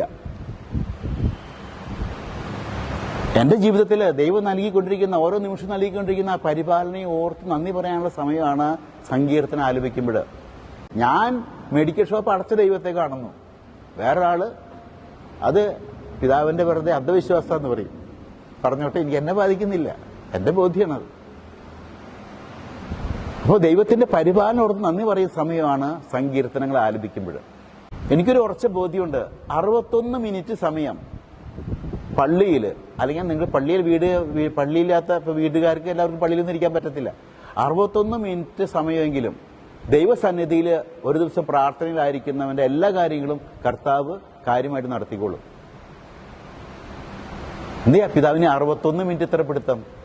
വേറെ ഒന്നുമില്ല, 1 മണിക്കൂറെങ്കിലും എന്നോടുകൂടി ഉണർന്നിരിക്കാൻ സാധിക്കില്ല എന്ന് ഈശോ ചോദിക്കുന്ന ചോദ്യമുണ്ടല്ലോ, അതിന്റെ വെളിച്ചത്തിലാണ് ഞാൻ പലപ്പോഴും പരീക്ഷിച്ച് നോക്കിയിട്ടുള്ള കാര്യമാണ്. വലിയ കത്തീഡ്രൽ പള്ളിയിലൊക്കെ ആയിരിക്കുമ്പോൾ ഒത്തിരിയേറെ പ്രശ്നങ്ങളുണ്ട് പലർക്കും. എനിക്ക് ഒരു പ്രശ്നമില്ല. പ്രശ്നം വന്നാലേ പരിഹരിക്കണ്ടു. പ്രശ്നം വരാതെ 3 കൊല്ലം ഞാൻ കണ്ട വീടുകളിലൊക്കെ ഇറങ്ങി ചായ കുടിച്ച് ഫ്രീ ആയിട്ട് നടക്കുകയായിരുന്നു. അങ്ങനെ ഒരു പ്രതിസന്ധി വന്നില്ല.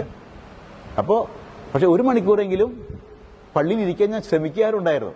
മുഴുവൻ ഇരുന്നൊന്നും ഞാൻ പറയുന്നില്ല.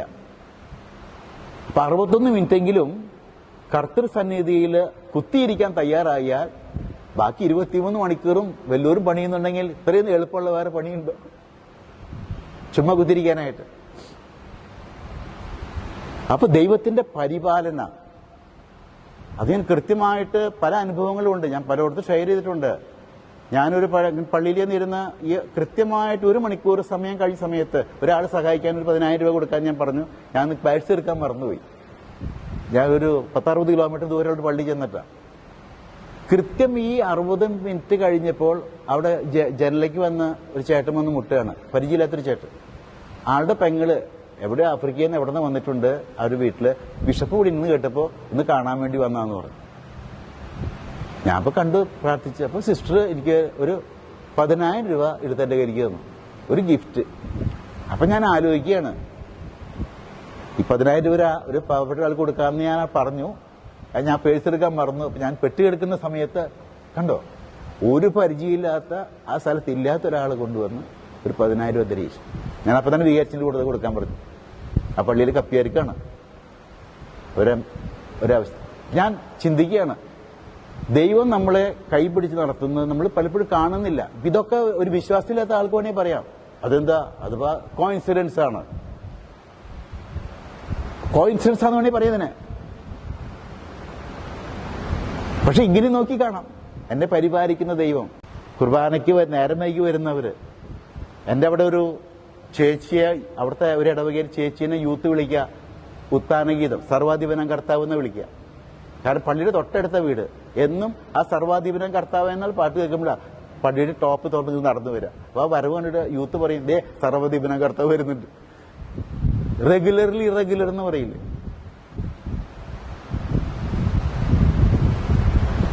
ആമുഖ ശുശ്രൂഷ പള്ളി നടക്കുമ്പോൾ തൊട്ടടുത്ത വീടുകളിൽ ഈ മുഖ ശുശ്രൂഷ നടത്തരുത്.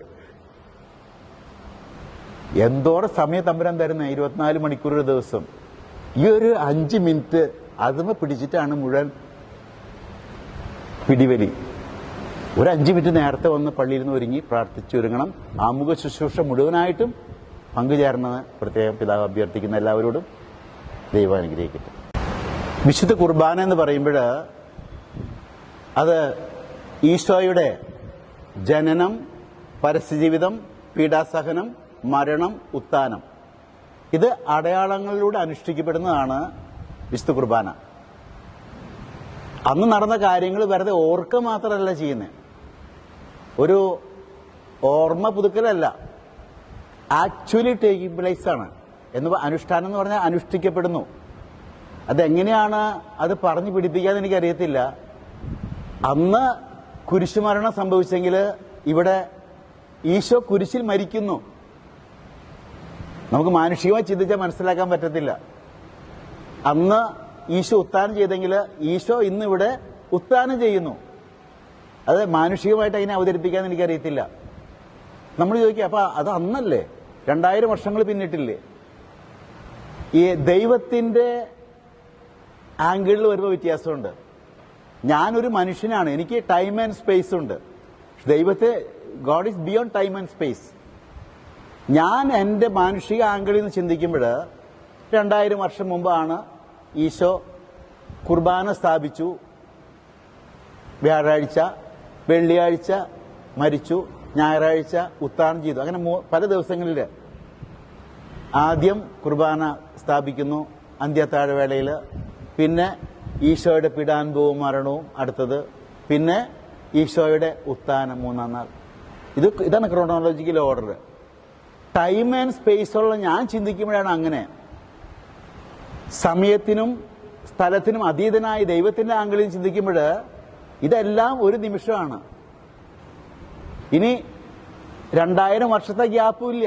ഞാനിവിടെ ബലി അർപ്പിക്കുമ്പോൾ തന്നെയാണ് ഈശോയുടെ കുരിശുമരണവും ഉത്ഥാനമൊക്കെ നടക്കുന്നത്. ദൈവത്തിന്റെ ആംഗിളിൽ ചിന്തിക്കും, അത് നമുക്ക് ചിന്തിക്കാൻ പറ്റത്തില്ല. അതുകൊണ്ടാണ് ഇത് പറഞ്ഞ് മനസ്സിലാക്കാനും പറഞ്ഞു പിടിപ്പിക്കാനുള്ള പ്രയാസം. കാരണം നമ്മളൊക്കെ മനുഷ്യരല്ലേ. അപ്പോൾ ഇവിടെ കുർബാനയിൽ ഈശോയുടെ ജനനവും പരസ്യജീവിതവും പീഡാസഹനവും മരണവും ഉത്ഥാനവും ഇത് അടയാളങ്ങളിലൂടെ അനുഷ്ഠിക്കപ്പെടുന്ന വാക്കാവും.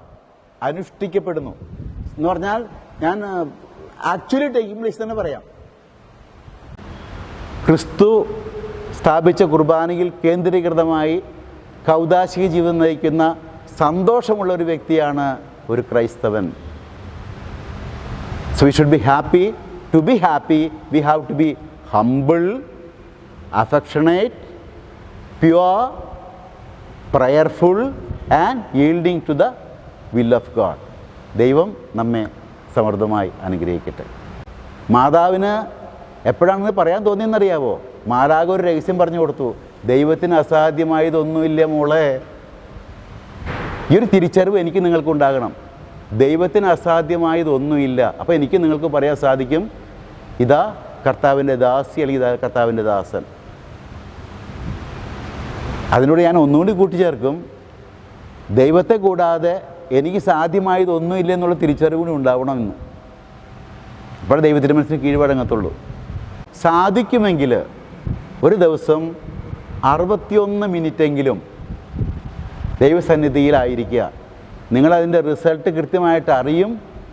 നിങ്ങളത് അറിഞ്ഞാൽ എന്നെ ഒന്ന് അറിയിക്കാൻ ഞാൻ അഭ്യർത്ഥിക്കുകയാണ്, വേറെ ആൾക്കാരോട് പറയാൻ വേണ്ടിയിട്ടാണ്. 61 മിനിറ്റ് സമയം വെച്ച് നോക്കി. കാരണം എല്ലാ ഫോൺ കോളും ഒരേ സമയത്തായിരിക്കും. നോക്കിക്കോ നിങ്ങളല്ലെങ്കിൽ എല്ലാ ആൾക്കാർ കാണാൻ പറ്റില്ല, എല്ലാ സമയത്തായിരിക്കും. അതിനെ ഇല്ലാതാക്കാനുള്ള ശ്രമമായിരിക്കും. അപ്പം നമ്മൾ ഒഴിവുള്ളപ്പോൾ പ്രാർത്ഥിക്കുന്നവരാകരുത്, ഒഴിവുണ്ടാക്കി പ്രാർത്ഥിക്കുന്നവരാകണം. നല്ല നടക്കുള്ള പ്രാർത്ഥന ഷുഡ് ബി പ്രയർഫുൾ. ഞാൻ 1986 മെഡ്ജുഗോറിയയിൽ പോയിരുന്നു. അവിടെ അന്ന് മാതാവ് പ്രത്യക്ഷപ്പെടുന്ന കുട്ടികളൊക്കെ ആയിട്ട് സംസാരിച്ചിരുന്നു. എന്നാൽ അവർക്ക് വലിയ പ്രായമായി. അവർക്കൊക്കെ മറിയ എന്ന് പറഞ്ഞ പെൺകുട്ടിക്ക് അന്ന് 21 വയസ്സായിരുന്നു. അവളെന്നോട് പറഞ്ഞു, മാതാവ് അവരോട് പറഞ്ഞു, പ്രതിദിനം 3 മണിക്കൂറെങ്കിലും പ്രാർത്ഥിക്കണം എന്ന് മാതാവ് പറഞ്ഞു തന്നു. ഞാൻ അവളോട് ചോദിച്ചത് പോയി പറഞ്ഞാൽ ആൾക്കാർ തല്ലും, അരമണിക്കൂർ കൊന്തെത്തിക്കാൻ പറഞ്ഞിട്ട് ആൾക്കാർക്ക് സമയമില്ല എന്ന് പറയണമെന്ന് പറഞ്ഞു. അപ്പോൾ അവൾ പറഞ്ഞു, എന്നോട് പറഞ്ഞു, മറിയ എന്നോട് പറഞ്ഞു ഇങ്ങനെയാണ്, മെഡ്ജുഗോറിയയിലും മറിയ എന്നോട് പറഞ്ഞ്, ഞങ്ങളും ഇങ്ങനെയൊക്കെ തന്നെയാണ് അച്ഛാ മാതാവിൻ്റെ ആദ്യം പ്രതികരിച്ചത്. അപ്പോൾ മാതാവ് ചോദിച്ചു, 24 മണിക്കൂർ നിങ്ങൾക്ക് എന്തെല്ലാം കാര്യങ്ങൾ ചെയ്യാൻ നിങ്ങൾ അവസരം ഉണ്ടാക്കുന്നുണ്ട്, പ്രാർത്ഥന സമയം വരും മാത്രം സമയമില്ല. ഞാൻ ഓർക്കുന്ന അവളെന്ന് പറഞ്ഞ കാര്യങ്ങൾ, 1 മണിക്കൂറെങ്കിലും എന്നോടുകൂടി ഉണർന്നിരിക്കാൻ നിങ്ങൾക്ക് സാധിക്കില്ല എന്ന് ചോദിച്ച് യേശുവിൻ്റെ വാചസ്സുകൾ നമ്മുടെ മനസ്സിൽ മറക്കാതെ കിടക്കട്ടെ. 61 മിനിറ്റെങ്കിലും അത് വാച്ച് നോക്കിയിട്ട് തന്നെ ഇരിക്കാൻ നോക്കുക, എന്നാലും നടക്കുള്ളൂ. നമ്മളെപ്പോഴും ഹാപ്പി ആയിരിക്കണം. A sad Christian is a bad Christian എന്ന് പറയും. A sad Christian is a bad Christian. We have to be happy always.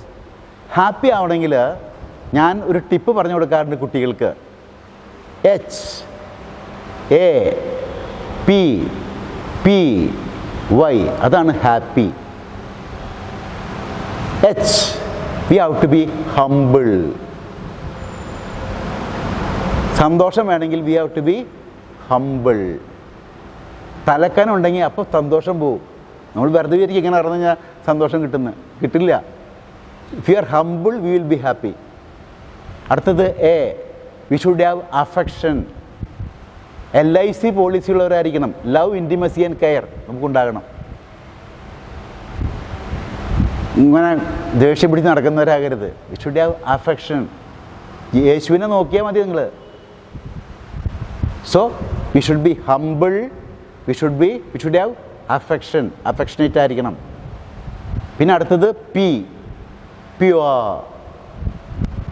Pure in our thoughts, words and deeds. അല്ലെങ്കിൽ മനസ്സ് മലീമസമായിരിക്കും, ചിരിച്ചൊക്കെ കാണിക്കാം, പക്ഷേ ഉള്ളിൻ്റെ ഉള്ളിൽ വിഷമമായിരിക്കും. Will be sad. അടുത്ത പ്രയർഫുൾ. അപ്പോൾ ഒഴിവുണ്ടാക്കി പ്രാർത്ഥിക്കുന്നവരാകണം, ഒഴിവുള്ളപ്പോൾ പ്രാർത്ഥിക്കുന്നവരാകരുത്. പ്രയർഫുൾ. Last why. ശരി, അതാണ് ഹാപ്പിനെസ് ശരിക്കും തരുന്ന സാധനം. yield to the will of God. yield to the will of God. ദൈവത്തിൻ്റെ മനസ്സിന് കീഴ്വഴങ്ങുക. മാതാവ് ഒരു ഭാഗത്ത് മോഡലാണ് നമുക്ക്. ഇതാ കർത്താവിൻ്റെ ദാസി, നിൻ്റെ വചനം പോലെ എന്നിൽ ഭവിക്കട്ടെ. ഗെത്സമേൻ തോട്ടത്തിൽ മുട്ടുകുത്തി നിൽക്കുന്ന ഈശോ അടുത്ത മോഡൽ. എൻ്റെ ഇഷ്ടമല്ല അങ്ങയുടെ ഇഷ്ടം നിറവേറട്ടെ. കുർബാന ഞായറാഴ്ചകളിൽ കടം തീരാൻ വേണ്ടി മാത്രം പോകുന്നവരെ നമ്മൾ മാറരുത്. സാധിക്കുന്ന ദിവസങ്ങളിലൊക്കെ കുർബാന സ്വീകരിക്കാനായിട്ട്, കുർബാനയിൽ പങ്കുചേരാനായിട്ട് നമ്മൾ പരിശ്രമിക്കണം. സാധിക്കുന്ന ദിവസങ്ങളിൽ ജോലി കൊണ്ടോ നിവൃത്തിയില്ലാത്ത സാഹചര്യം കൊണ്ടോ കുർബാനയ്ക്ക് വരാൻ പറ്റില്ലെങ്കിൽ അതിന് ആവശ്യമായില്ലാണ്ട് സ്ക്രൂപ്ലസ് ആവേണ്ട കാര്യമില്ല, മനോവിഷമം കൊണ്ട് ഇറങ്ങേണ്ട കാര്യമില്ല. സാധിക്കുമെങ്കിൽ നമ്മൾ സാധിക്കുന്ന ദിവസങ്ങളിലൊക്കെ കുർബാനയിൽ പങ്കുചേരാനും കുർബാന സ്വീകരിക്കാനും നമ്മൾ പരിശ്രമിക്കണം. കാരണം വലിയൊരു ശക്തി സ്രോതസ്സാണത്. എന്നോട് ചിലരൊക്കെ തിരിച്ച് പറഞ്ഞിട്ടുണ്ട്, വ്യക്തിപരമായി പങ്കുവച്ചിട്ടുണ്ട്, 25 വർഷമായിട്ട് ഒറ്റ ദിവസം പോലും ഞാൻ കുർബാന മുടക്കിയിട്ടില്ല, എൻ്റെ ജീവിതം മുന്നോട്ട് പോകുന്നത് അതുകൊണ്ടാണെന്നൊക്കെ സാക്ഷ്യപ്പെടുത്തിയ ആൾക്കാരുണ്ട്. ആ കുർബാനയുടെ ശക്തി മനസ്സിലാക്കിയിട്ടുള്ളവർ. നോക്ക്, കർത്താവ് പഠിപ്പിച്ച എല്ലാ കാര്യങ്ങളും ചുരുക്കി പറയുകയാണെങ്കിൽ നിങ്ങൾ പരസ്പരം സ്നേഹിക്കുക എന്ന് മാത്രമേ പറഞ്ഞിട്ടുള്ളൂ. ഇനി ഈശോയെ സംബന്ധിച്ചിടത്തോളം to love is equal to help. സ്നേഹിക്കുക എന്ന് പറഞ്ഞ് സഹായിക്കുക എന്നാണ്. അത് നല്ല സമ്പ്രദായ ഉപമയിൽ വളരെ വ്യക്തമാക്കി തന്നിട്ടുണ്ട് ഈശോ. ആരാ നിൻ്റെ അയൽക്കാരനെ സ്നേഹിക്കുക എന്ന് പറഞ്ഞിട്ട് അവൻ്റെ മുറിവ് വെച്ച് കൊട്ടി കൊടുക്കുന്നതാണ് സ്നേഹത്തെ പ്രകടനമായിട്ട് കാണിച്ചിരിക്കുന്നത്. അവനെടുത്ത് കഴുതപ്പുറത്ത് കയറ്റുന്നു, സത്രത്തിൽ കൊണ്ടുപോയാക്കുന്നു. ഇതൊക്കെയാണ് സ്നേഹപ്രകടനം എന്ന് പറഞ്ഞാൽ സഹായിക്കലാണ് സ്നേഹിക്കൽ. ഇനി ആരാണ് അയൽക്കാരൻ? Not one who is near to you. നിൻ്റെ അടുത്തിരിക്കുന്ന ആളല്ല അയൽക്കാരൻ. The one who is in need of you. അവിടെ യഹൂദൻ സമറായൻ കണ്ടോ, വേറെ ജാതിപ്പെട്ട ആൾക്കാരാ, വേറെ വംശത്തിൽപ്പെട്ട ആൾക്കാരാ. പക്ഷെ അയൽക്കാരനായി മാറുന്നത് സമറായൻ, വേറെ വംശത്തിൽപ്പെട്ട ഒരാളാണ്.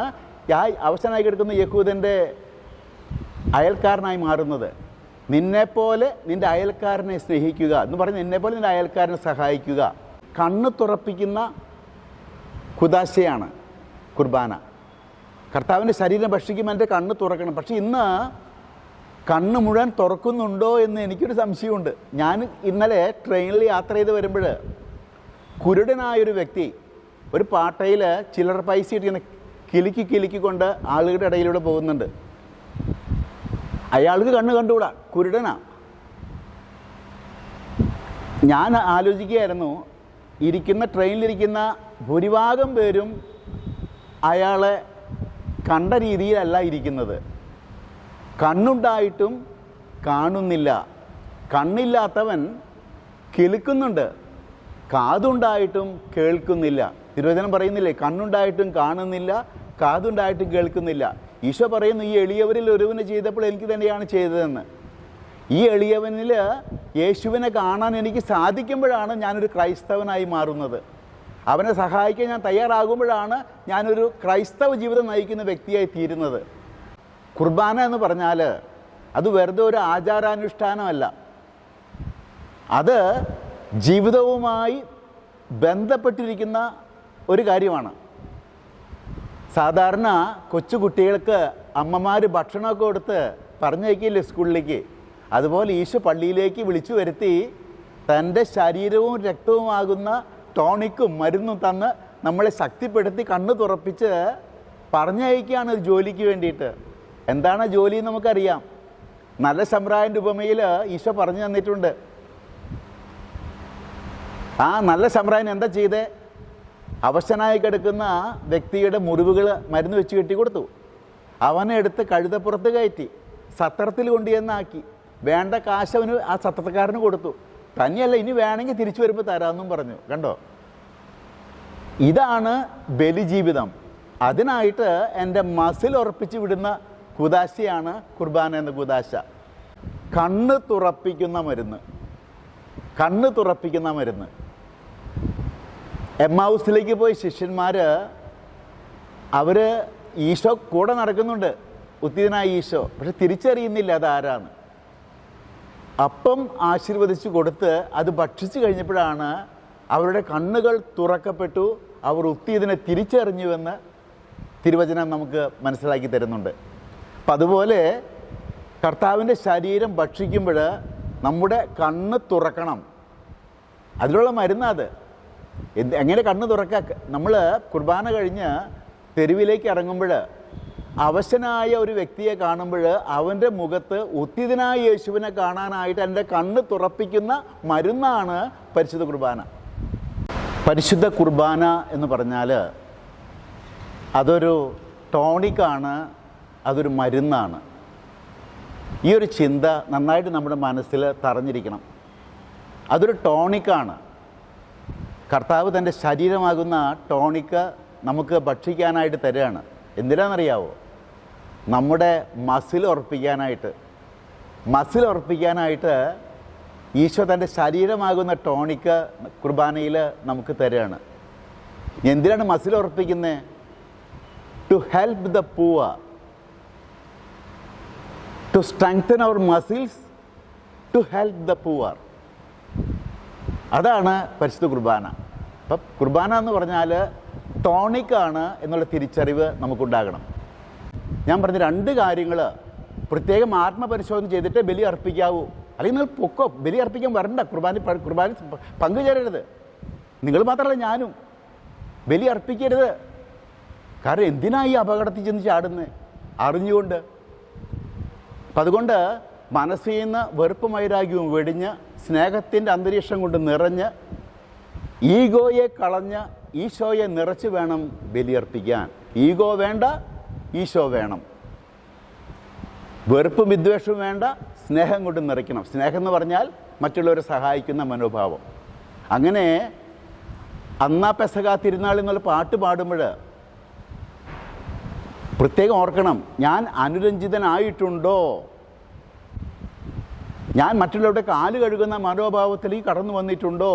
ഈ രണ്ട് ചോദ്യങ്ങൾ എന്നോടും നിങ്ങളോടും ചോദിച്ചുകൊണ്ട് നമുക്ക് ബലിക്കായിട്ട് അണയാം. ദൈവം നമ്മെ അനുഗ്രഹിക്കട്ടെ. നമ്മുടെ മനസ്സിൽ നിന്ന് എല്ലാവിധ വെറുപ്പും വിദ്വേഷവും വൈരാഗ്യവും മാറ്റിക്കളയണം. അത് ആരാണെങ്കിലും, സമർപ്പിതനാണെങ്കിലും അൽമായരാണെങ്കിലും ആരാണെങ്കിലും, ആർക്കും എക്സെപ്ഷനൊന്നുമില്ല അവിടെ. പക പോക്കുന്ന മനോഭാവം ക്രൈസ്തവന് പറഞ്ഞിട്ടില്ല. പാരപണിയാൻ വേണ്ടിയല്ല പൗരോഹിത്യവും അതുപോലെ തന്നെ ക്രൈസ്തവ ജീവിതവും. ഹിന്ദിയിൽ പ്യാര എന്ന് പറയും, അത് നല്ലതാണ്. പക്ഷേ മലയാളത്തിൽ അത് പാര എന്നായ പ്രശ്നമായി. സ്നേഹം, അതാണ് ക്രൈസ്തവൻ്റെ മുഖമുദ്ര. മറ്റുള്ളവനുമായിട്ട് പാരപണിയിലല്ല, അതിനല്ല ക്രൈസ്തവ ജീവിതം. ഈ ഒരു തിരിച്ചറിവ് കൃത്യമായിട്ട് ഉണ്ടാകണം. മനസ്സിൽ നിന്ന് വെറുപ്പും വൈരാഗ്യവും പൂർണ്ണമായിട്ട് ഉപേക്ഷിക്കാൻ നമുക്ക് സാധിക്കണം ബലിയർപ്പണത്തിന് മുമ്പായിട്ട്. നീ ബലിയർപ്പിക്കാൻ ബലിപീഠത്തെങ്കിലേക്ക് അണയുമ്പോൾ നിനക്ക് ആരോടെങ്കിലും വെറുപ്പ് വൈരാഗ്യം ഉണ്ടെങ്കിലല്ല. ആ തിരുവചനത്തെ സൂക്ഷിച്ചാണ് കോയിൻ ചെയ്തിരിക്കുന്നത്. നോക്കിയേ, നമ്മൾ വളരെ സൂത്രക്കാരാ. നിനക്ക് ആരോടെങ്കിലും വെറുപ്പുണ്ടോ? എനിക്ക് ആരോടും ഇല്ല. എന്നോട് ആർക്കെങ്കിലും ഉണ്ടോ എന്ന് എനിക്കറിയില്ല എന്ന് പറയും പെട്ടെന്ന്. നിന്നോട് ആർക്കെങ്കിലും വിരോധമുണ്ടെന്ന് തോന്നുന്നുണ്ടെങ്കിൽ പോലും ബലിയർപ്പിക്കാൻ പാടില്ല എന്ന് കർത്താവ് മുടക്കിയിരിക്കുന്നത്. അതുകൊണ്ട് അനുരഞ്ജിതരാകാതെ ബലിയർപ്പിക്കാൻ പാടില്ല. കാരണമുണ്ട്. ഗുണം കിട്ടില്ലെന്ന് മാത്രമല്ല, ദോഷം കിട്ടും. അതാ പൗലോസ്ലീഹ ഓർപ്പിക്കുന്നത്. അയോഗ്യതയോടെ അപ്പം ഭക്ഷിക്കുന്നവൻ ശിക്ഷാവിധിയാണ് ഭക്ഷിക്കുന്നത്. കാലത്തന്നെ എഴുന്നേറ്റ് വീട്ടിൽ നിന്ന് കഷ്ടപ്പെട്ട് വന്ന് ശിക്ഷാവിധി വാങ്ങിക്കൊണ്ട് പോകാനായിട്ട് ആരെങ്കിലും തയ്യാറാകുമോ? അനുരഞ്ജിതരായി ബലിയർപ്പിക്കാമെന്ന് ഓരോ കുർബാനയ്ക്ക് മുമ്പ് നമ്മൾ പാടുന്നുണ്ട്. കുർബാനയ്ക്ക് ഈശോ ഒരു ബേസിക് കണ്ടീഷൻ വെച്ചിട്ടുണ്ട്. ഒരു ബേസിക് കണ്ടീഷൻ. ബാക്കി നിങ്ങൾക്ക് എന്തെല്ലാം പ്രശ്നമുണ്ട്, അതൊന്നും പ്രശ്നമല്ല. പക്ഷെ ഒരു ബേസിക് കണ്ടീഷനുണ്ട്. മത്തായി 5:23-24 കൃത്യമായിട്ട് പറഞ്ഞിട്ടുണ്ട്. നീ ബലിയർപ്പിക്കാൻ ബലിപീഠത്തെങ്കിലേക്ക് അണയുമ്പോൾ നിന്നോട് ആർക്കെങ്കിലും വിരോധമുണ്ടെന്ന് തോന്നുന്നുണ്ടെങ്കിൽ ബലിവസ്തുക്കളൊക്കെ അവിടെ വയ്ക്കേ, പോ, അവനുമായി രമ്യതപ്പെട്ടുക, എന്നിട്ട് മതി എനിക്ക് നിൻ്റെ ബലിയെന്ന്. നമ്മൾ ക്രൈസ്തവർ ഇന്ന് വളരെയേറെ അക്രൈസ്തവരുടെ മുമ്പിൽ സാക്ഷ്യം വഹിക്കേണ്ട ഒരു തലമാണിത്. അക്രൈസ്തവർ നോക്കുമ്പോൾ ക്രൈസ്തവൻ എന്ന് പറഞ്ഞാൽ ആരോടും വെറുപ്പില്ലാത്തവൻ, ആരോടും വൈരാഗ്യമില്ലാത്തവൻ, പകപോക്കാത്തവൻ, ഇങ്ങനെയുള്ളൊരു നിർവചനം മറ്റുള്ളവർക്ക് നമ്മളെക്കുറിച്ച് പറയാനുള്ള അവസരം സൃഷ്ടിച്ചിട്ട് വേണം കുർബാനയ്ക്ക് അണയാനായിട്ട് ഞാനും നിങ്ങളും. ഈശോ ആദ്യം ചെയ്തത് കാല് കഴുകുന്ന ഒരു അനുഷ്ഠാനമാണ്. ഇന്ന് നമ്മളിപ്പോൾ അത് വർഷത്തിൽ ഒന്നാക്കി കുറച്ചിരിക്കുകയാണ്. കുർബാന എല്ലാ ദിവസവും അർപ്പിക്കും, പക്ഷേ പെസഹ വ്യാഴാഴ്ച മാത്രമാണ് കാല് കഴുകലുള്ളൂ. ഇനി കാല് കഴുകലായിട്ട് ബന്ധപ്പെട്ടുള്ള വേറൊരു ചിന്തയോ പ്രാർത്ഥന എല്ലാ കുർബാനയിലും ഉണ്ടോ എനിക്ക് തോന്നുന്നില്ല. ഞാൻ പറയാം, എല്ലാ ദിവസവും കുർബാന അർപ്പിക്കുമ്പോൾ ഈ ഒരു ചിന്തയെങ്കിലും നമ്മുടെ മനസ്സിലേക്ക് കൊണ്ടുവരണം. കാരണം ഈശോ വളരെ പ്രധാനപ്പെട്ടൊരു കാര്യം ചെയ്ത, കുർബാന സ്ഥാപിക്കുന്നതിന് മുമ്പ് ഉന്തുകാലിലിരുന്ന് ശിഷ്യന്മാരുടെ കാല് കഴുകി. കാല് കഴുകുന്ന ശുശ്രൂഷയുടെ മനോഭാവം അത് സ്വന്തമാക്കുന്നവരാണ് ക്രൈസ്തവർ, ക്രിസ്തു ശിഷ്യർ എന്ന് ഈശോ അടിവരയിട്ട് പറഞ്ഞിട്ടാണ് കുർബാനയിലേക്ക് പ്രവേശിക്കുന്നത്.